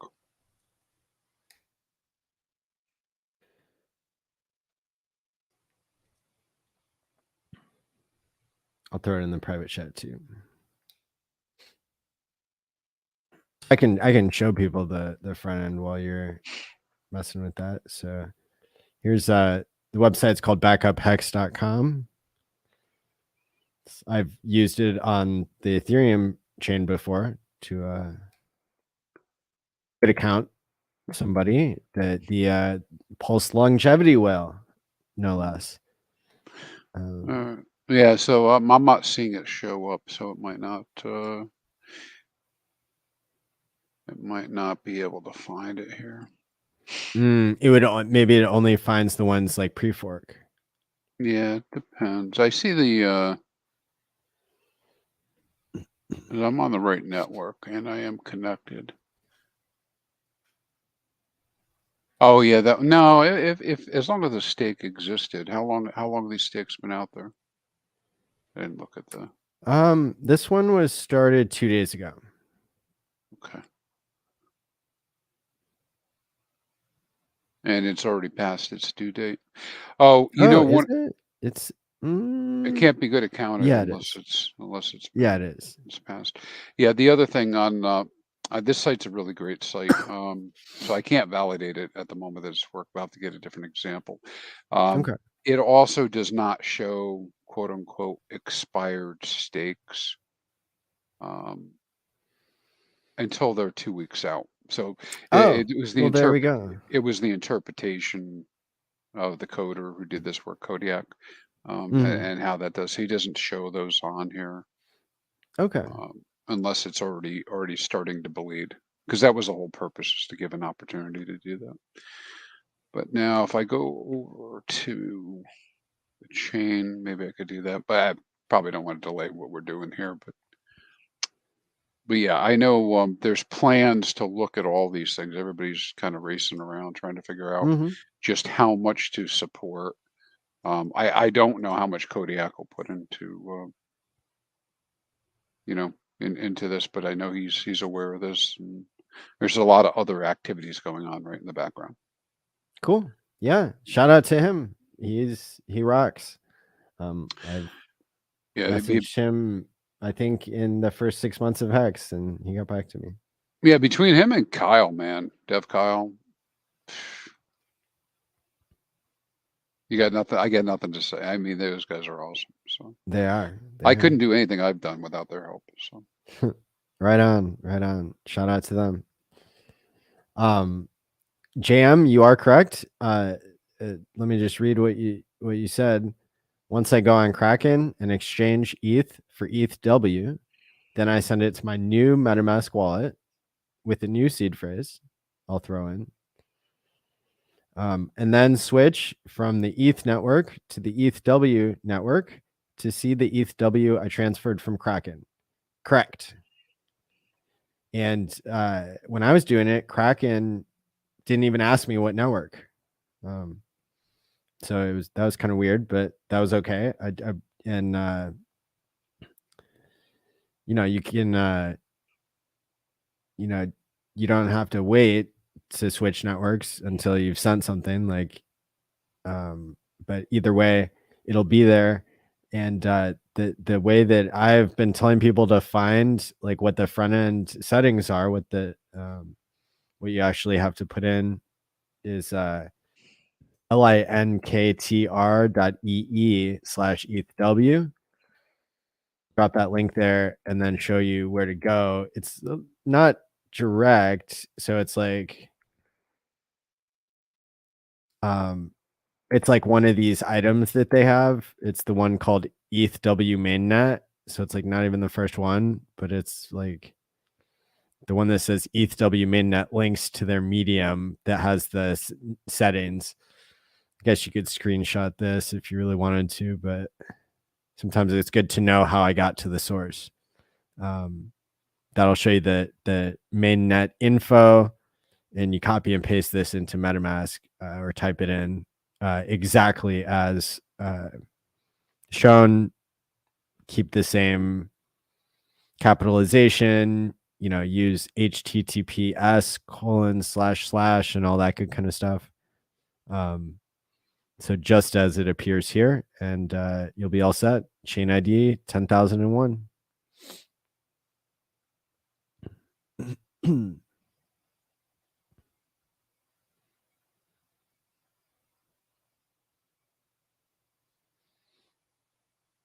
Yeah, does the upcoming OA stake?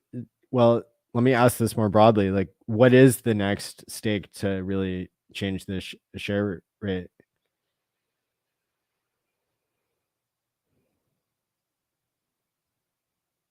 Do you know, Crispy? Sorry. Do you know what the next stake is to ratchet up the T-share rate? Well, on Ethereum, I do. Well, I shouldn't say that. I have a range of addresses that will probably increase it next, and those same addresses could increase it on the W chain as well, if people go in and end their stakes. Remember, it won't change. That's one of the reasons I was kind of like surprised, right? And probably why you saw a little bit of delay.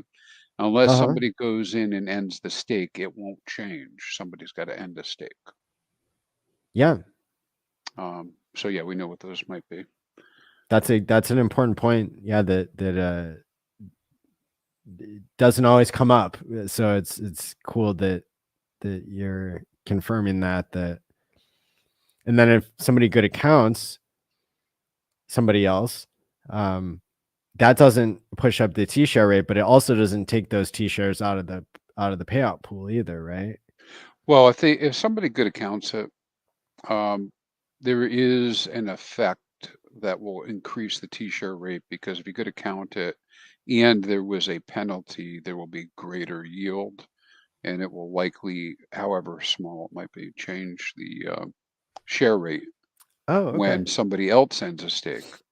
But but when you good account, Fascinating. when you do good account, you do it does remove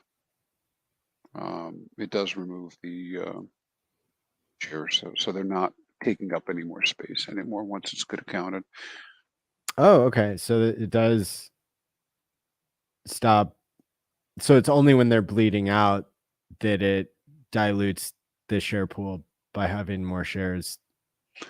Correct. Yeah, and we Okay. all, we oversimplify. I say we, but the message was oversimplified in the beginning, for Okay. all of us to understand that stakes bleed, Yeah. but that it makes everybody think that on a daily. Yeah, I thought this for almost a year and a half.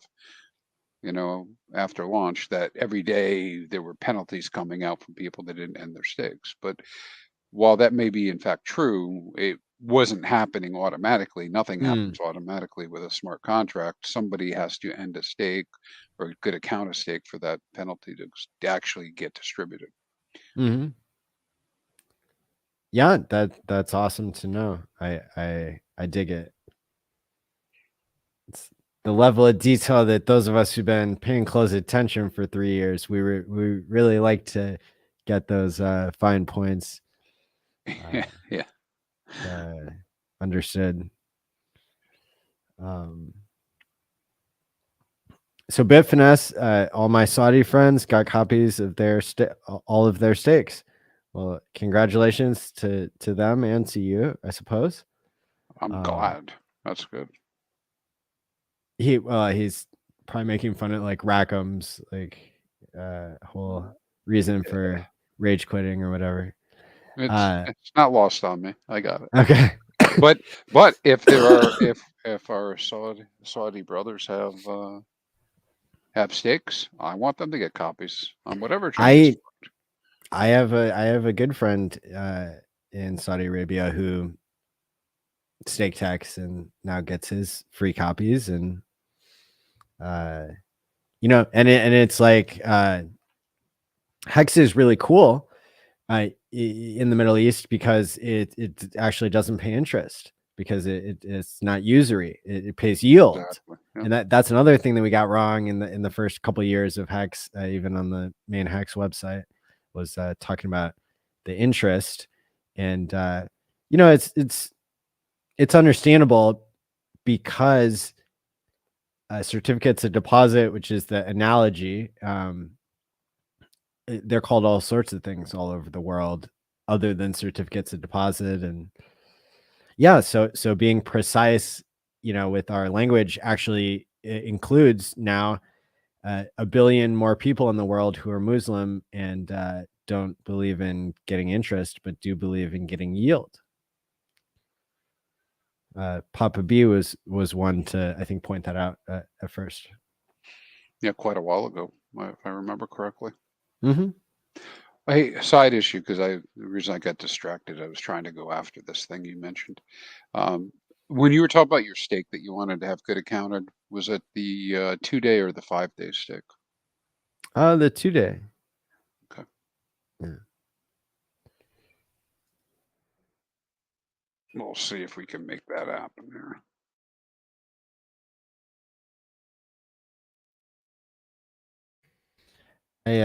I'm certainly guilty of just assuming that all the content that I'm making is welcome in the different RH Telegram rooms, but it's recently come to my attention, so I'm glad to get a chance to remind people on air. This is a comment from Tommy Pistol, who's an admin in the PulseChain Telegram chat, and they're asking not to shill ETHW, please. And so I think I dropped 1 or 2 links. Normally when I go live, I'm like juggling a bunch of stuff, and I drop links in like Hex, PulseChain, and PulseX, so people can join the live stream. And but I didn't do that this time, and I don't think I did, unless I did it out of habit. But yeah, I stopped doing that because I noticed the bot was like telling me to stop. So thanks for letting us know there. And I think that the bot, when you try to mention ETHW, it tells you to go to the Hex Telegram, Hex Crypto, or to Hex Trading. That's where those terms are welcome. Thanks again, Tommy, for your service. Not easy being an admin.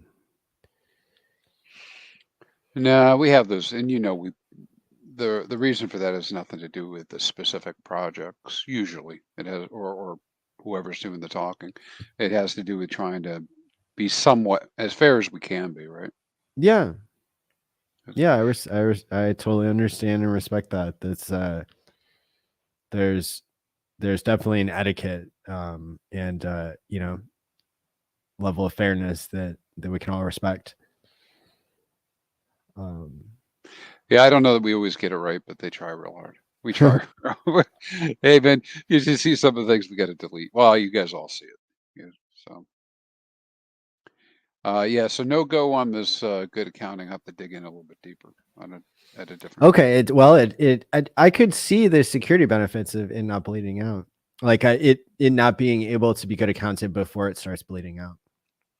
Yeah, well, it should be able to be good accounted anyways, but the contract lets you do it. I just no go on me finding the right combination of stuff that'll work. Ethereum, no problem. Yeah. It's just these other chains. Oh yeah, look. Go ahead. Adult dating. See? Oh, are we getting spammed? Yeah. Might have said the wrong key phrase when I referenced you should see some of the things we delete. I know. Yeah. Well, they I thought they forgot about us, the spammers, and I was feeling sad that we didn't get that kind of attention anymore. and sure enough, they showed up yesterday again. So welcome back. Show them Matty the love. Nobody should ever go to those sites, by the way. Somebody who spams a crypto chat is, they're could be much more malicious than normal. Hex Live with the $1.99 super chat. Thanks a lot. Get them. Hold on about to shill ETHW in the PulseChain chat. Hey, I think you're joking. No. I think he's joking. No. What a wonderfully level discussion. Thanks there. And another thing from Tommy. Can't wait for the proper chain, PulseChain, to have liquidity, game theory, Pulse X. It's a proof of stake, saving efficiency, etc. And you get all your copies of Hex stakes, TShares, Liquid, not ETH, your choice. Yeah, and that's a perfectly valid point of view. I think that this experiment is exciting for some of us, and for others is just reminding us of how sweet it'll be once PulseChain launches. Shout out to Future Us. Future Us.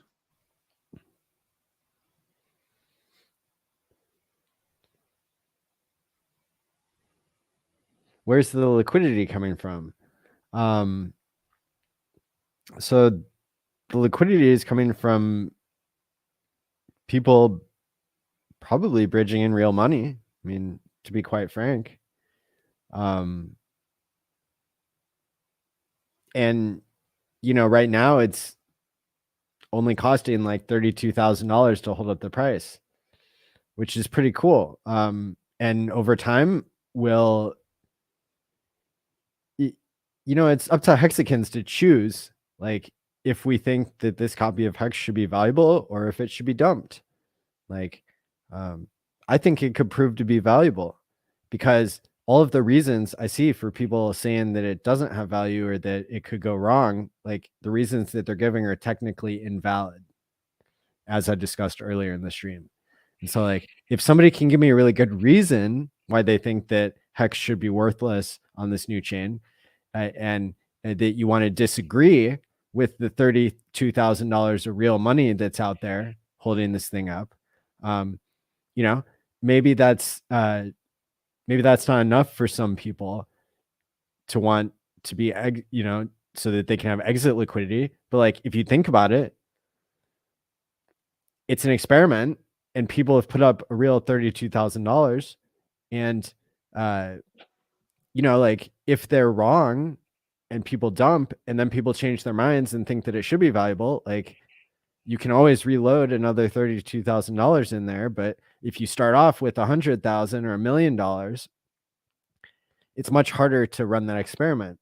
So when we go back to the example, again, philosophical about the fixer bot and how Richard designed what is going to fix the price of Hex on PulseChain,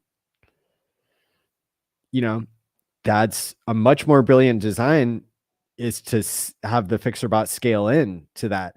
And so whether you're a fixer bot who gets 2.5% of all the PulseChain tokens for free to like fix this problem so that free copies don't come out of the woodwork, they could be dumped on people because they're being picked up by traders.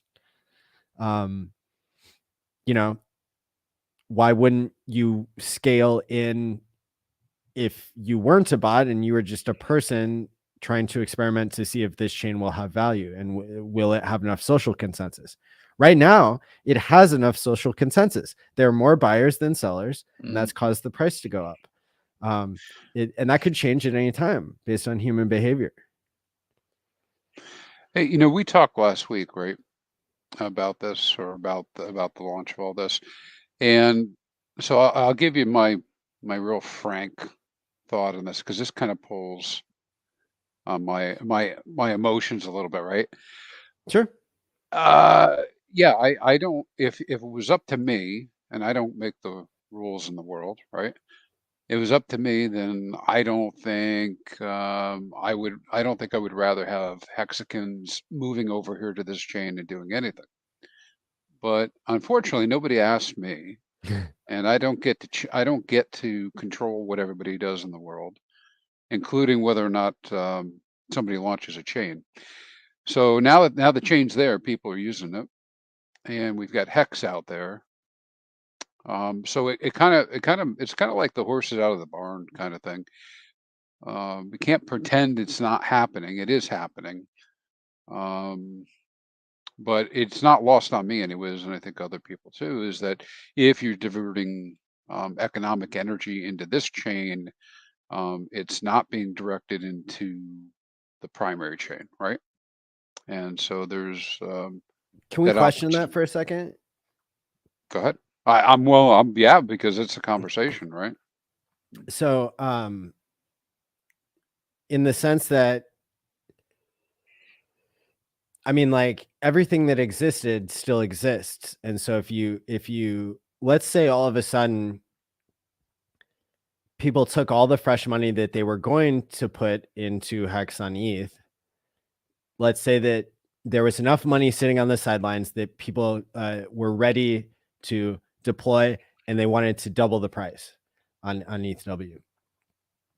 Well, it would actually, if nobody's planning to dump, which everybody wants to sell at some point, right? Like that's the whole point of investing.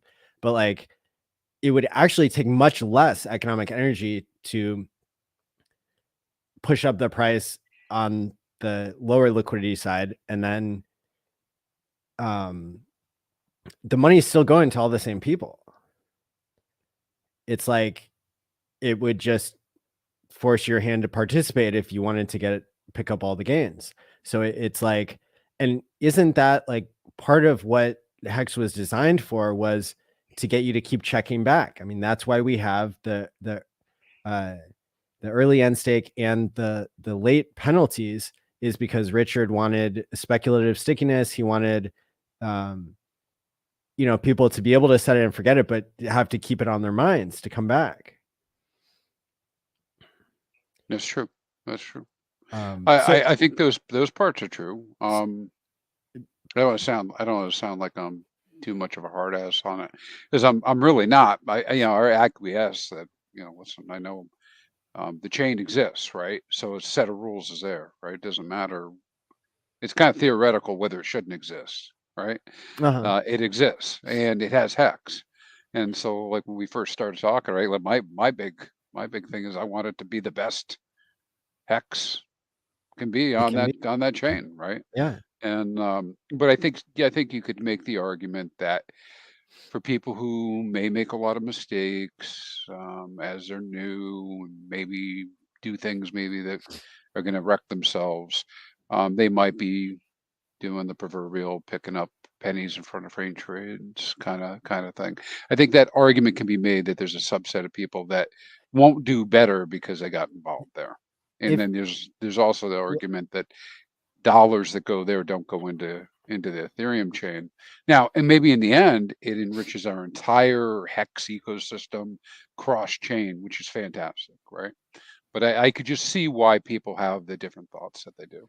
That's and I wonder, and I could be wrong on this because this is pretty deep stuff, right? But I wonder if most people maybe haven't thought as deeply about how that value actually gets spread out to the same people if it goes into this other chain, in the sense that, let's say that there are new people who think that they're early, so they're putting money into the new chain and they would not have put in money onto the old chain. a Well, possibility all too. that economic energy gets spread out to everybody. Even if the liquidity is lower, it goes farther on that side. Like I mean, the issue of low liquidity is only if you like can't force yourself to learn how to set a limit order or set up liquidity and be a liquidity provider to be able to exit your position, or like anything. Like, people have done $700,000 worth of trades in a liquidity pool that's 10 times smaller, and they've done so and the price still came back to where it was in the beginning. And so really, like, people who are pushing the price against themselves are actually just getting a worse price.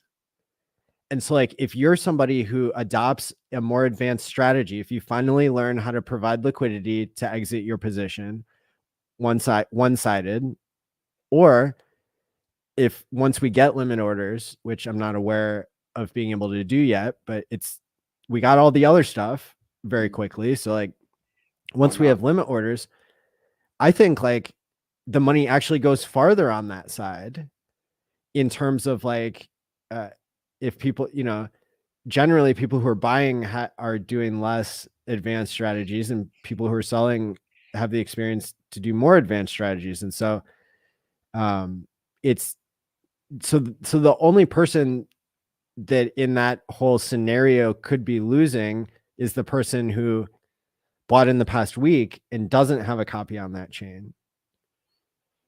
But all in all, even if the value is shifting around for all the 108,000 people who are staked on both chains, and maybe 200 to 300,000 people who actually hold more than 100 hex, for all those people, I think it's more of a win than they realize.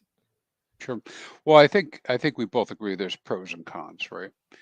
And maybe I think it's very difficult to quantify at the micro level, like Can, whether one thing's going to be overpowering or something else, and vice versa. can you remind me what one or more of the cons are?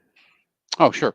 Yeah, well, of course, it is based on my thesis that Sure. putting money into one chain versus another distracts or takes away from the value in the other chain. And your counter to that is possibly they wouldn't have gone in anyways, or one of the counters. Just in general, having multiple, and this may end up being a good thing in the end, but having to deal with multiple chains also kind of slows down your ability and people's ability to interact with different chains. Um, just in general, like a communications basics thing is whatever the calculation is you want to use, the more kind of the more wallets you have, the more networks you have to control, the more exchanges I have to be on. I mean, it just becomes a rolling number of different things that you have to do, and you lose a little bit through friction, whether it's some sort of efficiency or whether it's in real dollars. So I think it has the potential in some ways to put a drag um, on things. But I think Richard, he already, and as I'm saying that, right, he's already kind of answered this question. I'm sure he's already thought this all the way through, right? And his answer to us is what? I prefer expensive hex on all chains. And Mm-hmm. so it's almost like, for me, even as I'm kind of having this conversation with it, it's not because I feel strongly that people should not be involved in this. What I'm thinking is it exists, and therefore, since it exists, hex should be expensive on this chain. And how do you make it expensive on this chain? And if people are following kind of like the methodology of non-trading and buying and holding in order to accumulate value, right?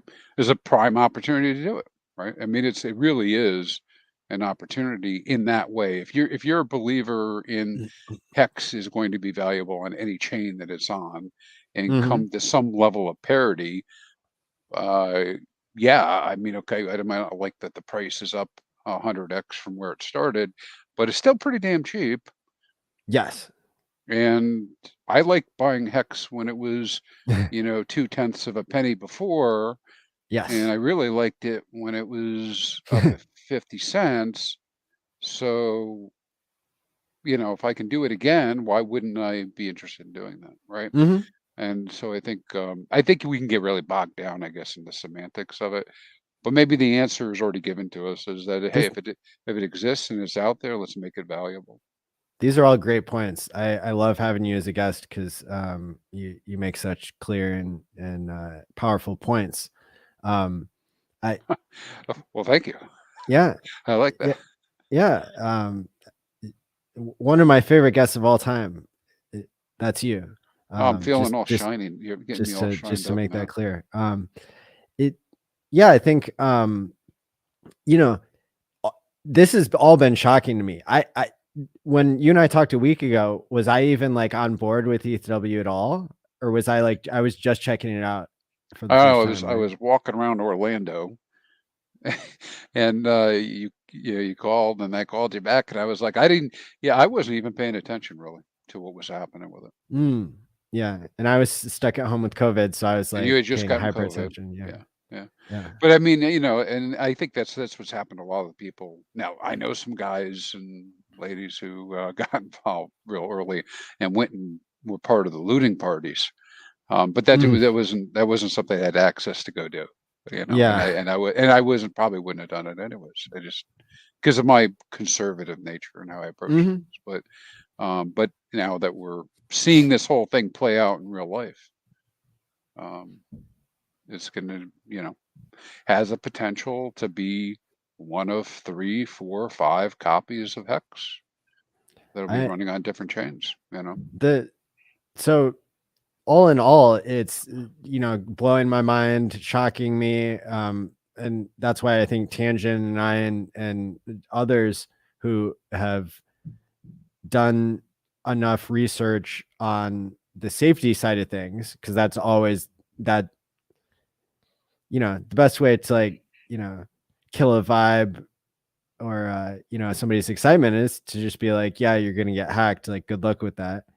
But as I'm processing all this, it's like, wow, this is more valuable than I thought it would be, quicker than I thought it would be. It's like Hex really wants to be expensive on this chain because I'll say what I said earlier, like only 5 out of 100 streamers are even saying anything nice. Most people are saying negative things about it, and it still is has already bubbled up to a all-time high of 10% of a of a hex on ETH, and well, maybe even a little bit more than that, 12% or something. So yeah.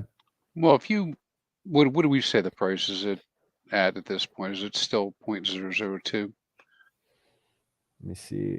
It's still okay. So it fluctuated down to 19% of a hex, or 19% of a penny now.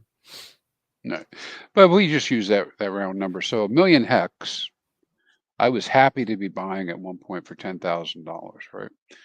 And so 1,000,000 hex on this chain is what, $2,000, right? Yep. And so that 1,000,000 hex at 50 cents, if you ever got to parity and beyond, is $500,000. So what kind of and now I'm not, by the way, no financial advice. I'm not putting any money at the moment into this. But what kind of asymmetrical opportunity comes your way with such a huge community that's interested in the success? I mean, right? Yeah. I mean, so if I had told you, and I know that it trips some people up, probably get some people mad even talking about the idea of putting money into the thing, and so I'm not suggesting it. I'm just recognizing that, yeah, if Hex ever goes, which it will, over to $1, $10 or whatever, and we have some sort of effect across these networks, and it goes to 50 cents on this network, well, that $2,000 would be $500,000 worth. Yeah. Yeah, that would be a sweet position to dollar cost average out of, over time. Yeah, and it sounds incredible to all of us, right? I mean, I'm not maybe not to you and I, but I Well, yeah. certainly didn't think that $1,000 on day 38 would be worth $1 million or $2 million, right? I hadn't experienced that back then. Yeah, because I would have put $1,000 in on that, Yeah. right? Yeah. So I mean, so I guess it's anyways. So another kind of another thing that's related kind of to this topic of how the price could do there, remember, is what the liquidity pool is denominated in. And so if let's say Greyscale Trust comes along and they have been saying in the media they're going to dump, then they say they're not going to dump. Let's say that they dump, okay, and they dump all their ETHW. Well, all of those coins then they would drag the hex price down with them temporarily, but until the hex got bought up, or basically the kind of the reserve asset, or the thing that's backing the hex in those liquidity pools, like stabilized. And so it, in that sense, it's important to note that the performance of hex on that chain is a function, if you're trying to get out at any moment, in whatever the greatest liquidity asset is. And so right now we can see in the past 24 hours that ETHW has gone up a little bit, but maybe about 20%. And so that becomes part of the ratio of the price that hex is doing, Right. is that the more valuable that those ETHW are, the more valuable that the hex are that are bonded to that price in the decentralized liquidity pools. And so in the same regard, if we observe the other side of Hart's law, let's say that more people speculate on the price of ETHW. Well, that would push the price of hex higher without even anybody buying more hex, right? Because there is a certain amount of liquidity. Now, it might be for people who understand the math even better than I do to tell you how much of a buy in ETHW it would take to push up the price of hex a certain amount. But in the same regard, buying a certain amount of hex pushes up, buying a certain amount of hex would probably asymmetrically pump hex in normal environments. But if hex is like the main asset on this chain, then it could pump both. This is all it's relevant because again, if let's say Greyscale decides to dump all in one go because they think they can kill this thing because they have a personal vendetta against like people using electricity or something, you know, like you might be able to scoop up some really cheap hex in that moment. Although it would be kind of delayed because you wouldn't even want to be holding the ETHW if you think that that event could occur. You would want to be holding a little bit of ETH or a little bit of USDC, because I mean, it's like my dream scenario of how PulseChain launches is like, you know, PulseChain comes out and like something goes a little bit wrong for a second and everybody freaks out and dumps all their coins to zero, and I get to buy them all up really cheap. And then all of a sudden that problem is fixed and it doesn't seem like it'll ever be a problem again. Like, well, it doesn't even have to be really a problem. It just needs to be FUD. Sure. Right. I mean, the right timing of FUD. I mean, we all probably all of us feel it and from time to time, right? Something and happens and you're like, ah.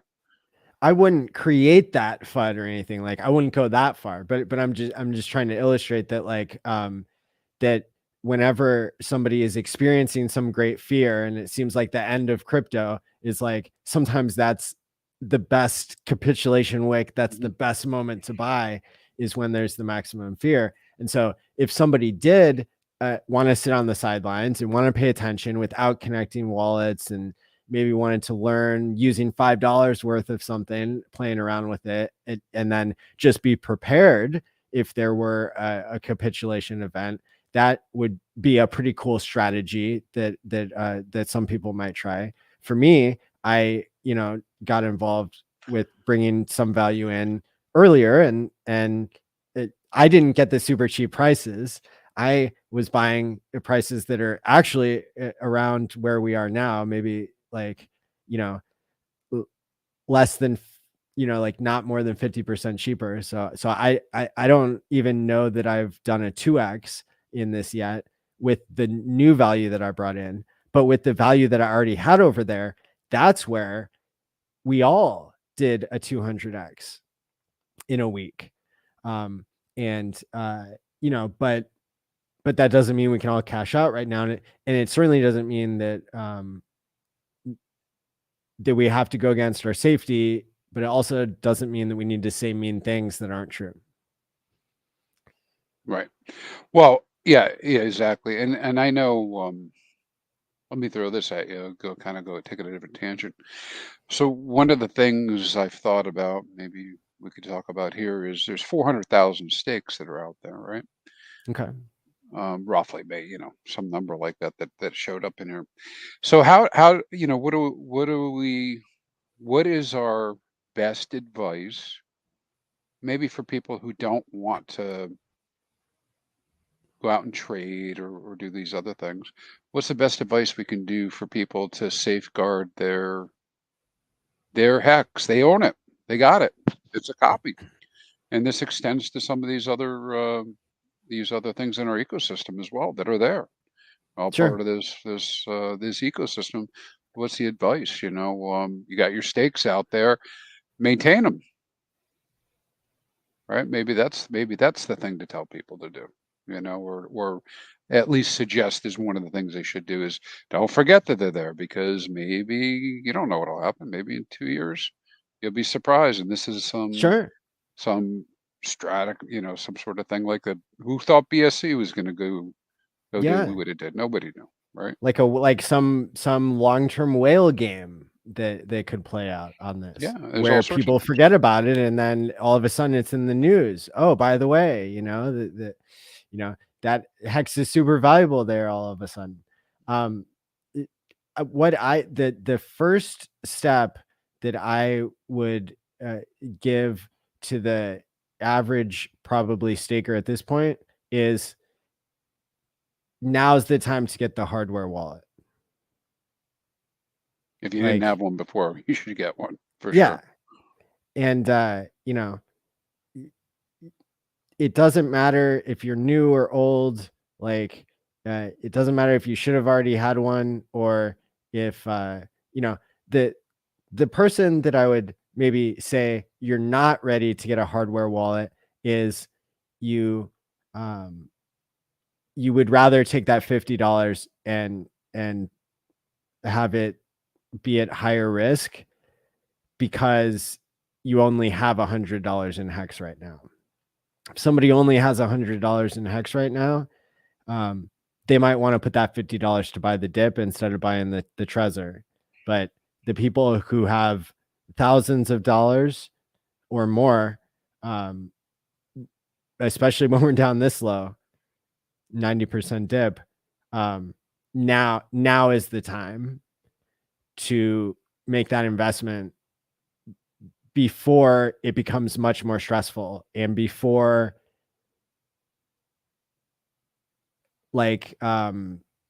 you're going to want to be participating in all these other chains. Because here's what could happen. You could see the price of HEX on another chain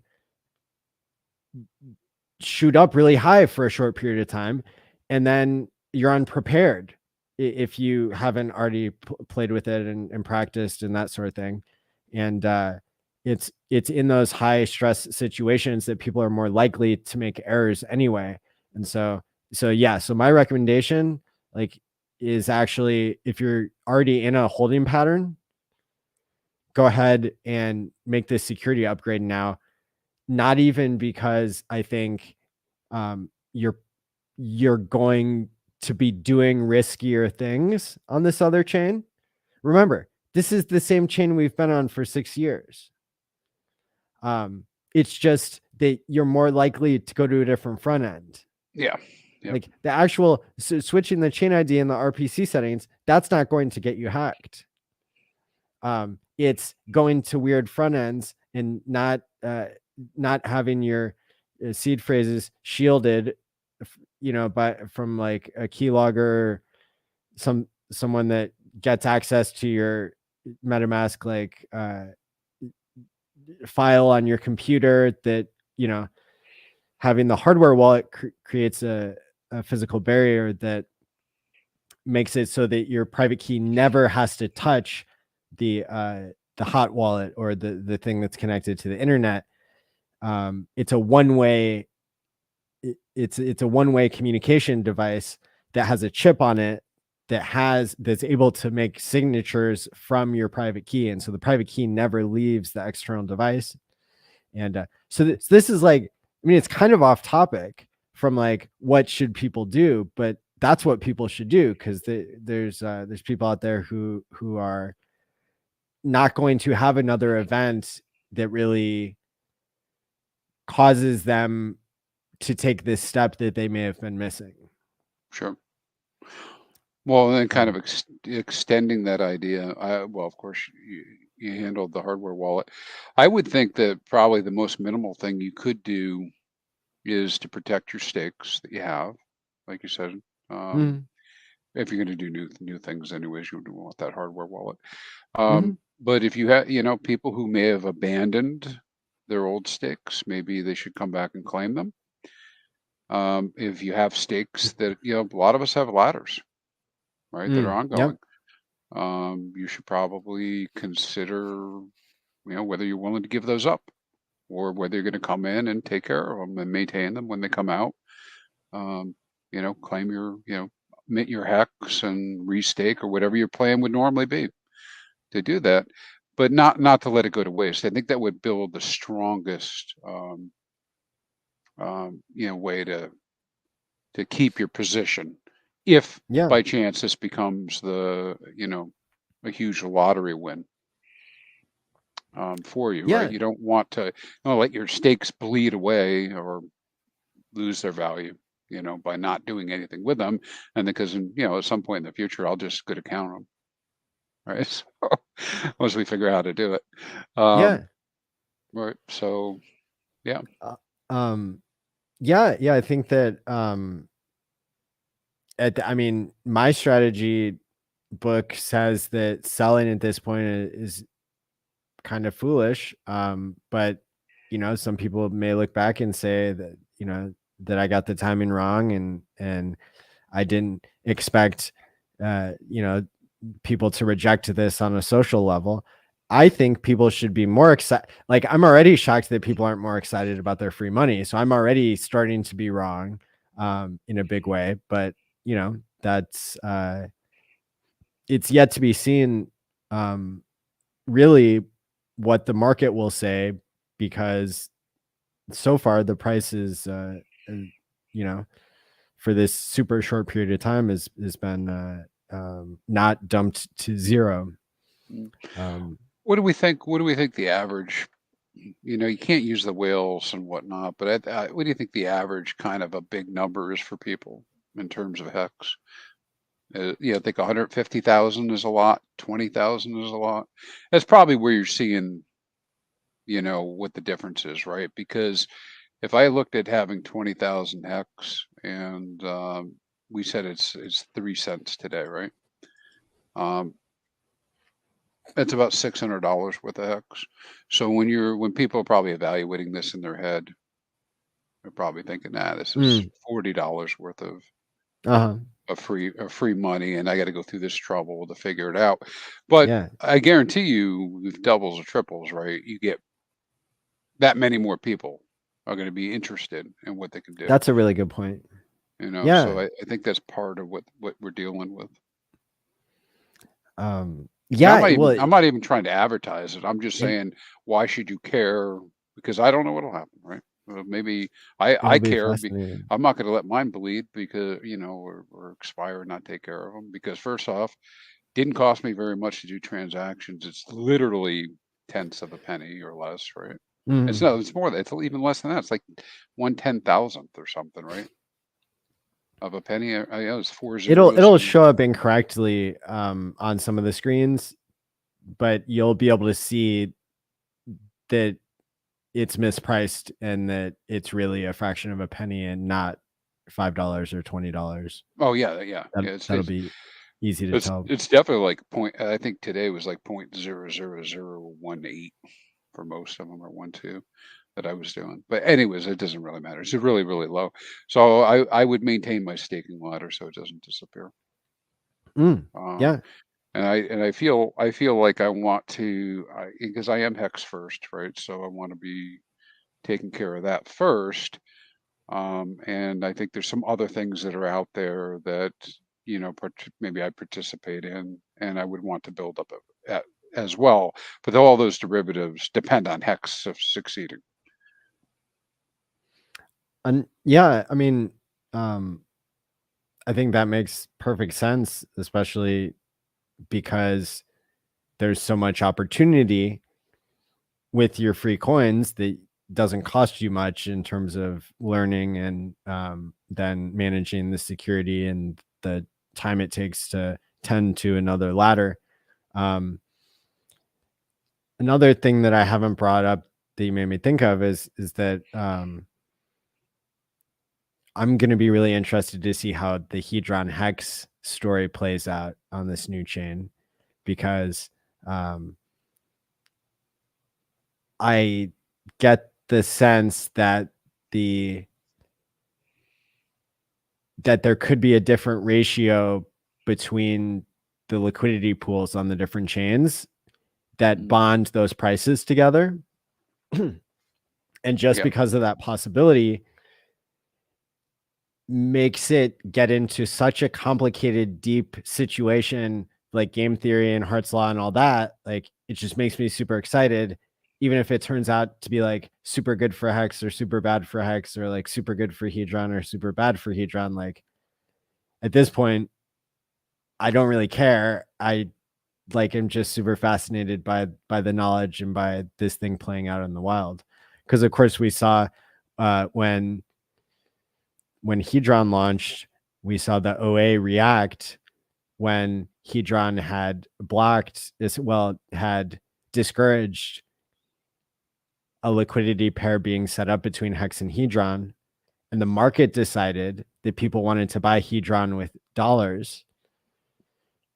Wanted to buy Hedron using their Hex, and so the Hex value was being routed through USDC because that was where the liquidity was between Hedron, and the OA said that's a bad thing. And then Richard explained why, is because Hex had to route through USDC, in order to get to Hedron, the value is being kind of getting stuck in USDC and exiting Hex, whereas once the OA created a giant liquidity pool pairing its free Hedron with its valuable Hex, that created a bond that made it so that then people buying with Hex weren't taking value away from Hex and putting it in USDC. And so just like that was a fascinating example of how the free market works when there aren't investment banks rigging everything, and to the point where it's hard for economists to even know. Like Nerd Girl had a liquidity expert PhD on, and he didn't know what he was talking about. He didn't know about decentralized pools and the dynamics there and how it actually works. And so that always fascinated me, is like, you know, we're learning stuff that even a lot of experts in traditional finance don't know. Yeah. are unable to learn because they don't see the free market. Because that isn't this, it's not the same level of freedom of market. So yeah. Well, I think, I agree with those points. I think you're right about the whole Hedron situation. I do think that things have changed, of course, since that liquidity was adjusted back when, because now we've added, you know, the whole Icosa piece to this, and the staking of both Hedron and Icosa. So I don't know what'll happen, but I would guess, and I'm probably wrong 50% of the time, right? I would guess that Hex would still lead based on the dynamics of the share rates, because there's too much of an opportunity to arbitrage, right?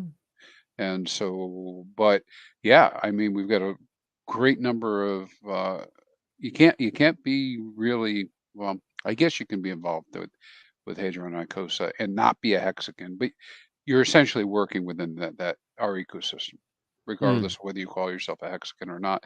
And the people pretty motivated and very excited over what they've been able to work on. And so I know they're very excited about this, about ETHW.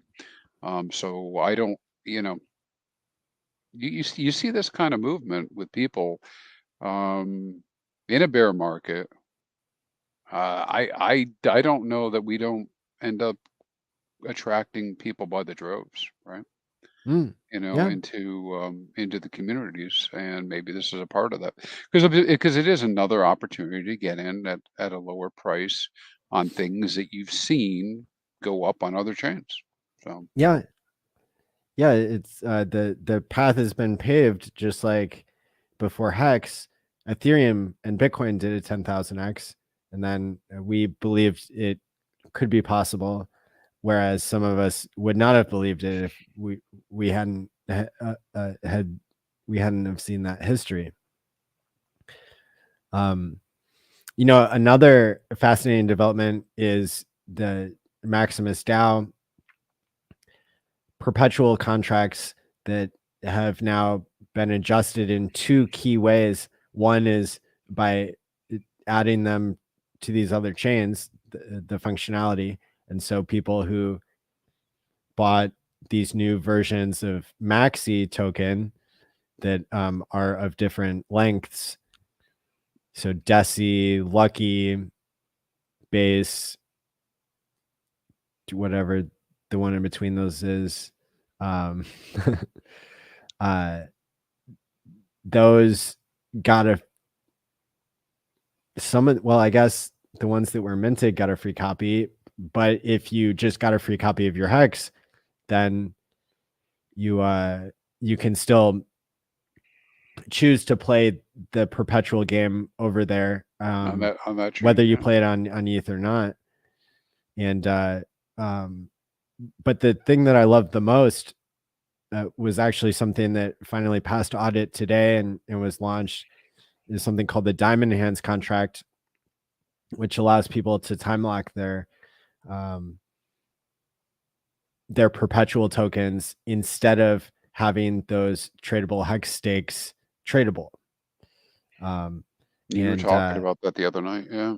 Yeah, I love that they added that. I think that fixes the concerns that I had with those in a really awesome way. And of course, a lot of people know that I've been working out the game theory myself for the SmartVault.me product that's coming along here. So it's exciting to see things in the wild that are representing the same values and use case that Hex was designed for. Can I give you a quick rundown of some of the changes that we made to SmartVault.me? Of course. So dollar cost, and this is all, I didn't know I would be so good at taking people's feedback and changing my mind about things based on all the smart people who are telling me things, which I'm proud of myself for doing. But this really represents not just my own ideas, but many people in the community who have contributed. And anybody who wants to contribute, go to t.me/smartvaultme. That's where you can leave a comment on each of the different threads. So it's a hybrid between a channel and a chat on Telegram. And so anyway, dollar cost crypto was the one who finally convinced me to make a 30-year limit instead of an infinite limit on the stake length for SmartVault. And this is where you can, for people who are catching up, this is where you can time lock your PulseChain and your PulseX tokens. But the other main change was to scrap the whole 5-minute thing where we're trying to work out how much of a percent people would pay and how patient they can be. We scrapped that mini game at the beginning and decided to add a much more powerful incentive structure where basically 10% of your coins automatically get put into a bucket that you can borrow from at any time. And so the fee that's associated with that is 10% of 10%, which is 1% of your principal. And then 10% of that 1% principal is what you would pay to the SmartVault team. And the other 9 basis points of that, or the other 90% of that 1% fee that you're agreeing to pay only when you take out that 10% loan from yourself, that the other, so the 0.9% of your principal gets distributed to all the people who left their 10% in. And so it's a way to create yield, essentially with a limited basis, like early end stake penalty in a way, but like the maximum early end stake penalty is 1% of your principal. And but if the coin's done 100x, that becomes a really juicy reward for everybody else to have kept their money in. Now, the other 89% that we're dealing with, like that gets put into a bucket that simply drips out over time. So if you do a 30-year stake, you're going to get that 89% distributed where you can withdraw it weekly if you want, or you can leave it all in there until the end. But the part that but basically it's like it's not adjustable for people. Like they automatically have this 10% separated, and that 10% is the part that will earn them yield if they leave it in from everybody else who wants to take it out early. And then if you take yours out early, you get your payout for the interest or for the yield that you've gotten up into that point. But then if you want to reactivate your yield, then you just pay back the loan. And so I think that this will entice traders to use this, and there's a little bit of a trader inside of all of us, I think. Oh yeah. And so if the coin goes up 10x and all of a sudden your 10% is worth 100% of your principal, well, now you can take that out and you can, like try to time the market if you really have to, if you want to give up your sweet bonuses that you're going to be getting, you can try to gamble with it. And maybe you're trying to sell out, you're trying to sell for fiat and then trying to buy back when the price goes down. But no matter what, if you wait 10% of your time, then you can pay that back automatically. Like you can choose to transfer that from one bucket to the other and reactivate your rewards. And so it's like, do you want to wait a little bit longer, or do you want to just leave it in and get all the bonuses, or do you want to play around with the price a little bit? Either way, you're going to be getting that drip so that you can pay your future self continuously. But I think that this is just the right game theory for giving everybody a reason to get in, other than the security benefits, which are badass. Right. But this is a much more enticing incentive structure compared to the previous stance that I was taking, which is like, well, some people are going to get it and some people won't. And like, the people who get it are going to get rich and the people who don't are going to fall by the wayside. And like, that's not changing anybody's behavior, and it's not training people to be more patient, and it's not paying yourself more for being more patient, and paying people to hold up the price while you're dumping the price and everybody's winning because you're dumping for a higher price because everybody else is incentivized to hold up the price. I mean, it's like, it's got all that cool Hex stuff in it, but it's not replicating Hex.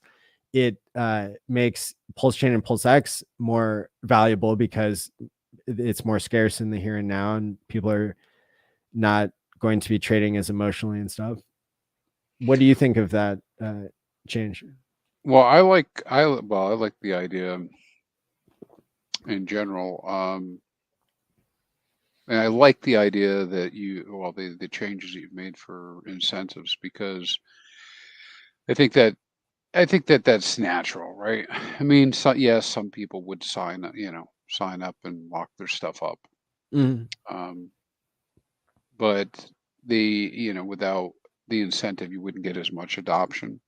And so just a little bit of incentive to kind of get people over the hump is useful. I mean, all of us would say the same thing for those of us who've been staked for a while. It made a big difference being staked. I mean, it's unfortunate that this is human psychology, but we are not pack animals, but herd animals in nature. And anyways, we like to sell bottoms and buy tops. That's how it works. And that's it doesn't have to make sense. And maybe some of these guys listening are strong enough to always override that, but most people can't all the time. We all have our stupid stories, right? And so when you recognize that, one of the things you could do is kind of lock yourself up a little bit, right? So, and this is a good way to do that and earn a little bit of extra incentive. I like it for those reasons. Cool. Yeah. It just and it also has the extra layer of complexity that I think fits with the type of people who have already the target audience is people who have already done well in Hex by time locking, and who are getting lots of PulseChain and PulseX because they believed in Richard and had these mad gains from Hex that they parlayed into the sacrifices. And so I think that it'll really work for this group in particular. Now, the other interesting thing is that you'll be able to use this same contract for any PRC or any ERC. Yeah, I picked up on that. Yeah, pretty cool. And so it'll also give people that experience of time locking and earning a little bit of yield, although it won't, I don't believe it will ever outshine Hex from a staking perspective. I think that the incentives are just right. It's like if the coin does 100x, then the rest of your gains have gone up a lot. So it like adjusts to the people who are in the system. But if you're catching up to the system or you want to join, it's like those are you could get some really sweet bonuses. 1% doesn't stay 1% when the price appreciates. So no, and that's yeah, we've seen that too, haven't we? How are you going to define success with this? I mean, what's your goal?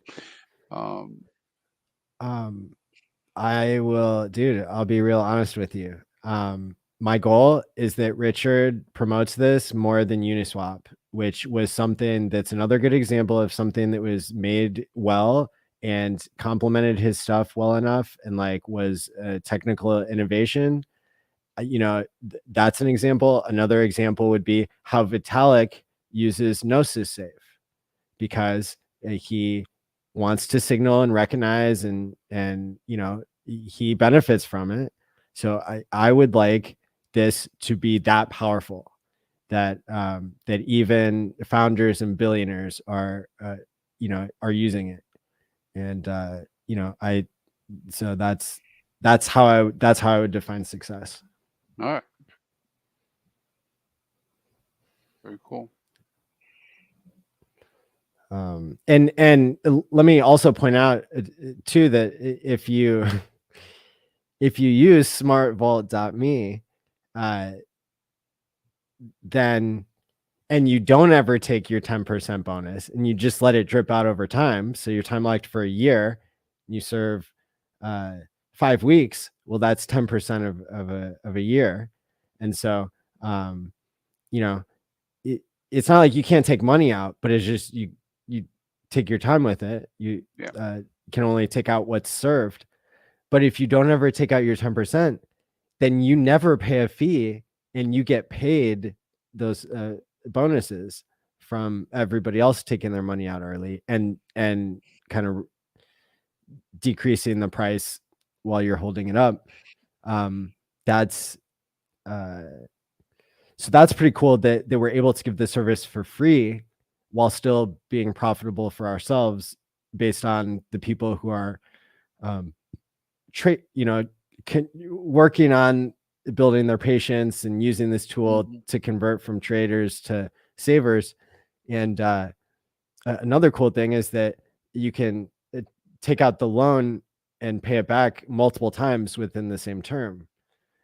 So you could also see people doing that where it takes them a couple times of taking the 10% out, then waiting 10% of the time to reactivate the rewards, and then then the market conditions change, and this is somebody who was selling in a bear market, and now they're putting the money back in a bull market, and then they're selling in a bear market or selling in a bull market this time or something, and it's like it'll be really cool to see how that plays out. But it's again, I really think it's like I think Staker App's current fees are like at least I think it's 1%. They may someday drop it to 0.5%, but this is very competitive in the sense that but I mean even PulseX and stuff, I mean 1/3% is a pretty common fee, but in this case we're only aiming to take like 0.1% and to possibly provide more value than normal. So that feels really fair that people who are already patient, they don't have to pay anything and they get paid themselves. Yeah. And then people who are working on their patience, they would they would pay a very, very small fee and unlock this superpower of time locking in other coins without disrupting Hex. So I'm pumped. Yeah, I'm pumped about it. Even 3 hours into this stream, it's like oh, that's energy. Gets me excited.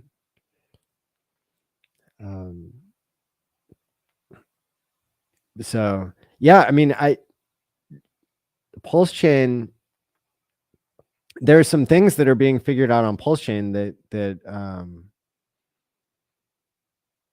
are, you know, did not happen on ETH or ETH 2.0, right? You know,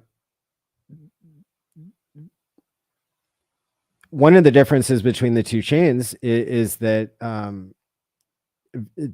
to be a validator on Ethereum, you have to have 32 ETH. With PulseChain, in order to vote and participate and get paid out as a validator, you don't have to have any minimum amount. And that might seem like a small difference to somebody at the surface level, but when you get down into the game theory, when you get down into like doing 1000x, I mean, 32 ETH used to cost, you know, less than $100.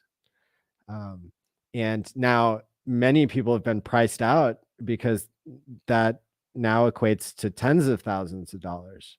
Yeah. Yeah. Exactly. Whenever you create an incentive and a security structure and everything that like is designed to exclude more and more people over time, because you couldn't figure out this like not too difficult problem, like how do you pay out smaller people without getting spammed? It's like there's lots of solutions to that. There's lots. You can do ZK rollups. You can limit how often the payments happen. You can, you know, there's all kinds of things. You can leave it up to the validators to like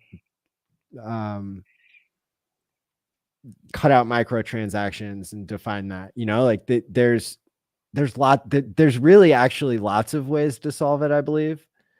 And so the fact that Richard, I think, is planning to get that part right where Ethereum got it wrong, and the fact that his timing looks like it will be better than anyone else's when it comes to timing the bottom and having those dynamics added on, I think that everything will come together in due time, although our patience must be tested, because that makes it it makes it not a security even that much harder, because, you know, there's no expectations and there's no timeline, and we thought it was coming out in May, but really we thought we were sacrificing, and we were sacrificing for freedom of speech, freedom of movement. And so even the expectation that you get coins is like, you know, if that's 1% being a security, like having to wait way longer than expected for something that wasn't even expected, that's fair, in my opinion. Like that gives us a better posture legally. If I have to like have copium to like deal with the delays, right? Sure. And so I would rather have a blockchain that doesn't get spam attacked and have to pause.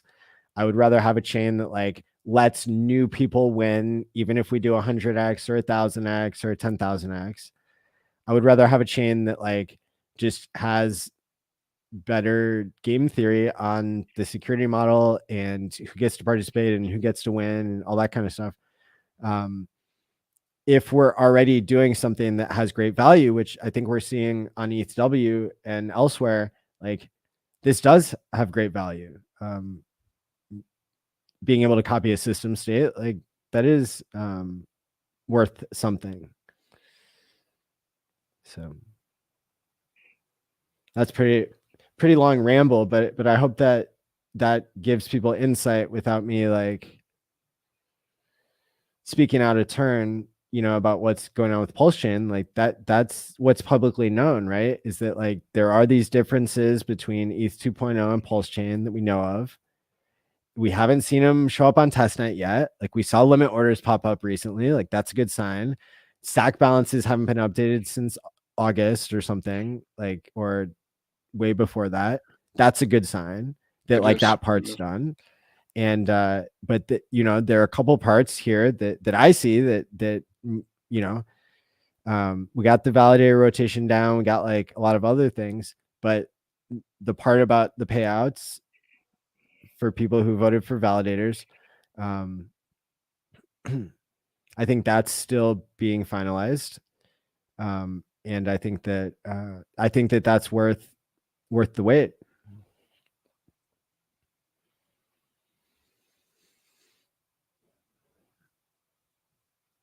And now we have something cool to play with in the meantime. So can't beat that.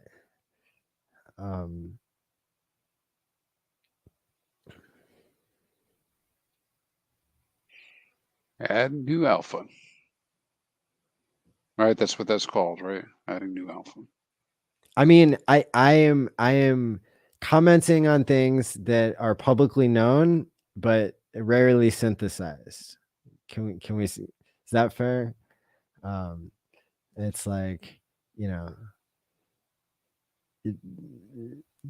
and this is kind of, you know, when I'm getting all this experience designing a project and working with programmers and all this kind of stuff, like, you know, it's there's more things that become obvious as I really, you know, lock myself up for 10 days and like, you know, just obsess over the game theory and the differences. And like, you know, I mean, I think there's a lot of people who are bummed. I mean, obviously Hexologist is, you know, he put Richard's cardboard cutout in the corner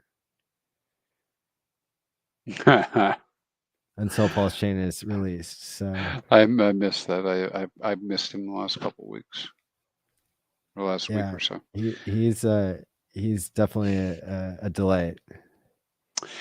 Well, listen, we all just have to. Well, nobody has to listen to me, but just keep a good attitude. You know, it's going to come when it comes. Yeah, it'll come. And I have the same frustration everybody else does. You know, I got the same.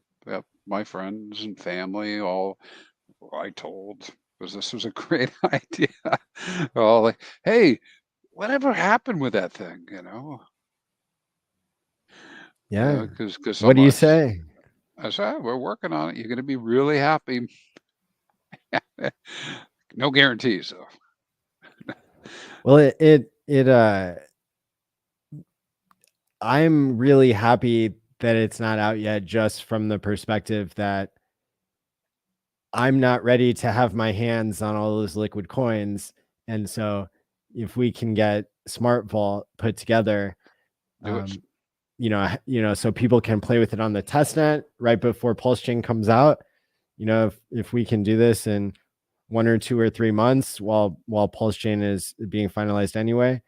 I don't have any per se inside knowledge about when PulseChain is ready, but just observing like where the testnet is at, and now that ETH 2.0 is out, like that moves things along a lot in the right direction, and that just happened the past week. So we're getting there, and yeah.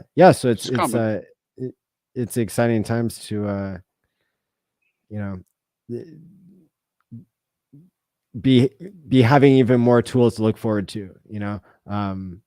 So and then here's another hopium thing. Is Steph of Staker App, who I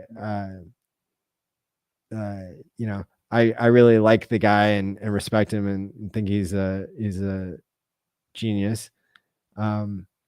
He and I criticize him sometimes, but I do really think very highly of him. So he called the Bitcoin top on the day on Twitter and pinned it. Okay. So, you know, Richard has more of a nebulous like top call, but Steph, like, it was very explicit. And I was with Steph like in the Ukraine for a week, like the week before the top. So like I think I can confirm, you know, that he you know, he didn't make a bunch of tweets and delete them. Like he has the evidence to back it up. And so he just made a call on Twitter a couple days ago saying that he thinks that Hex is bottomed now. Well, it kind of looks that way. You think?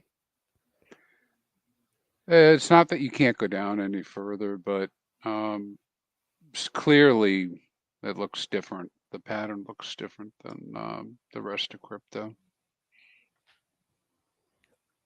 You know, so it feels that way. But remember, we have some pretty strong characters in our community that have a great reason for, you know, to help keep that price at a certain number. So that doesn't mean that we see a drop that it won't go down. It may spike down, but I don't think we're going to see like another 80% drop or anything like that. But and I know some people are calling for that. But hey, you the thing with all this stuff is, at least from my perspective, is that it's always after the fact that you validate it. You know, so I can say whatever I want to say. I mean, it's not until afterwards that you know that it happened. But you can clearly see that we haven't capitulated yet on Bitcoin or Ethereum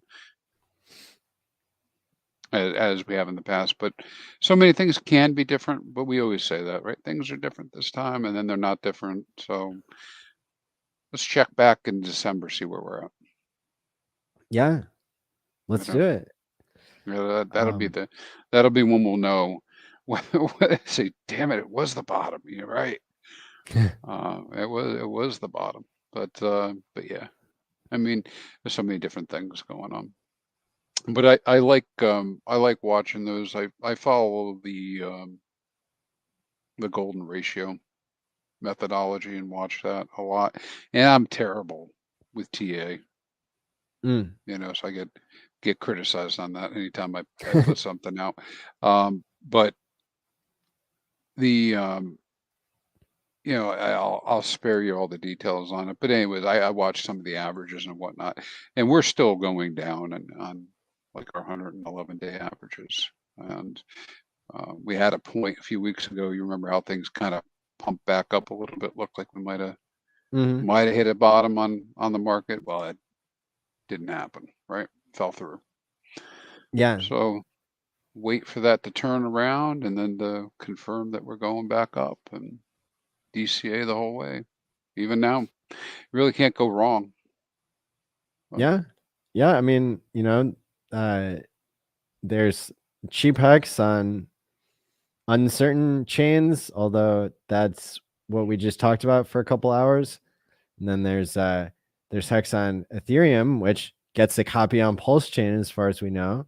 So, you know, like there's an abundance of value, it seems, especially at these deep discounts.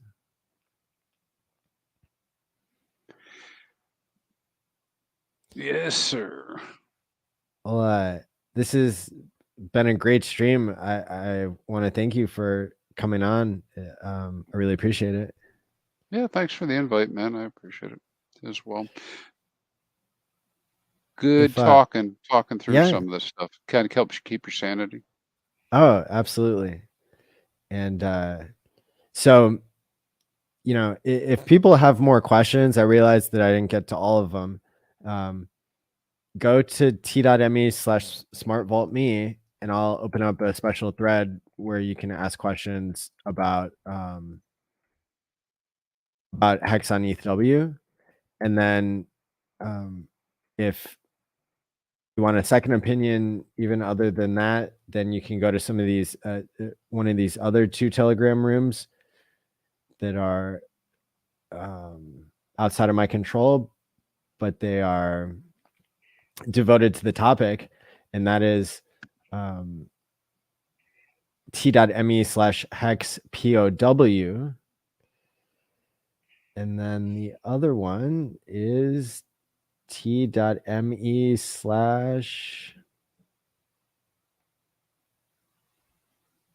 on ETHW.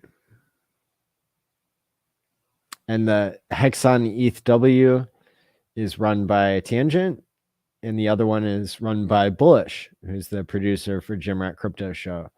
and they are competing to see which group can get the most people in there. I think Bullish is doing a $200 giveaway. If his group gets more members, and he's about 80 people behind, got about 715 in that group. So those are very healthy. Those groups came out of nowhere and are looking healthy. So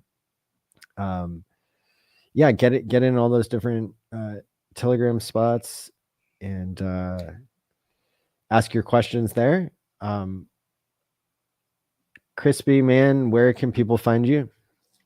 Well, you can get me on Telegram, Crispy Man, Crispy Man. Then I'm not too much of a marketing genius, so I don't have a great handle on Twitter, but at crispy_man2. Cool. Go figure. There's already one. And we'll have to hunt them down sometime and see if they'll give up their brand.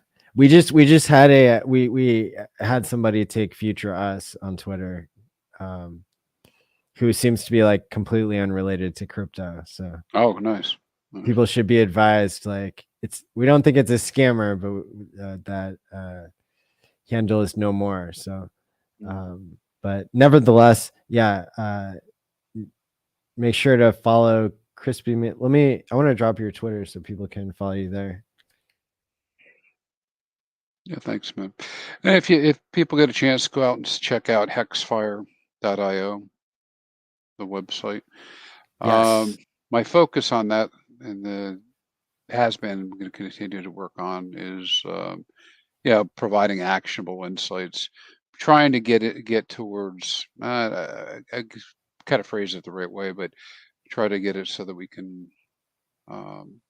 provide some insights into not only, hey, these are big events that are coming up in the future, but if you're looking to do a stake a year out, this might be the time frame you should look at doing it. If you're looking to end a stake, try to end it around this time. Those types of insights. It's really, the system's designed so well already. It's very difficult to come up with anything additional that's super valuable. So we end up on kind of like second tier stuff. Well, I think that's it. Yeah, I mean, knowing when to get your stakes in by before the TShare rate is likely to ratchet up, and also knowing where there are gaps in the ladders of others, and this in the system is also super valuable. So yep. People should definitely check out hexfire.io. Link for that as well. It's on fire. Right. Financial independence, retire early. Yeah. Yep. Yes, sir. Awesome. Well, thanks everybody for tuning in. Hit the like and subscribe button on the way out. I will play the outro music here. Right, and buddy. Who do we want to hear from? Should I sing to this part? Let's see. What, I mean, do you have some good lyrics or bars, or no? It's rapping? just my sense of humor. I'm kind of like 80s rap, anyways. Because acapella. I don't know. See, I don't know which of my intros and outros like get me a slap on the wrist from YouTube. So I need to figure that out. Oh, I know which one. I know which one I can play. Here we go. Yeah, if I start saying what we're hoping and what's that?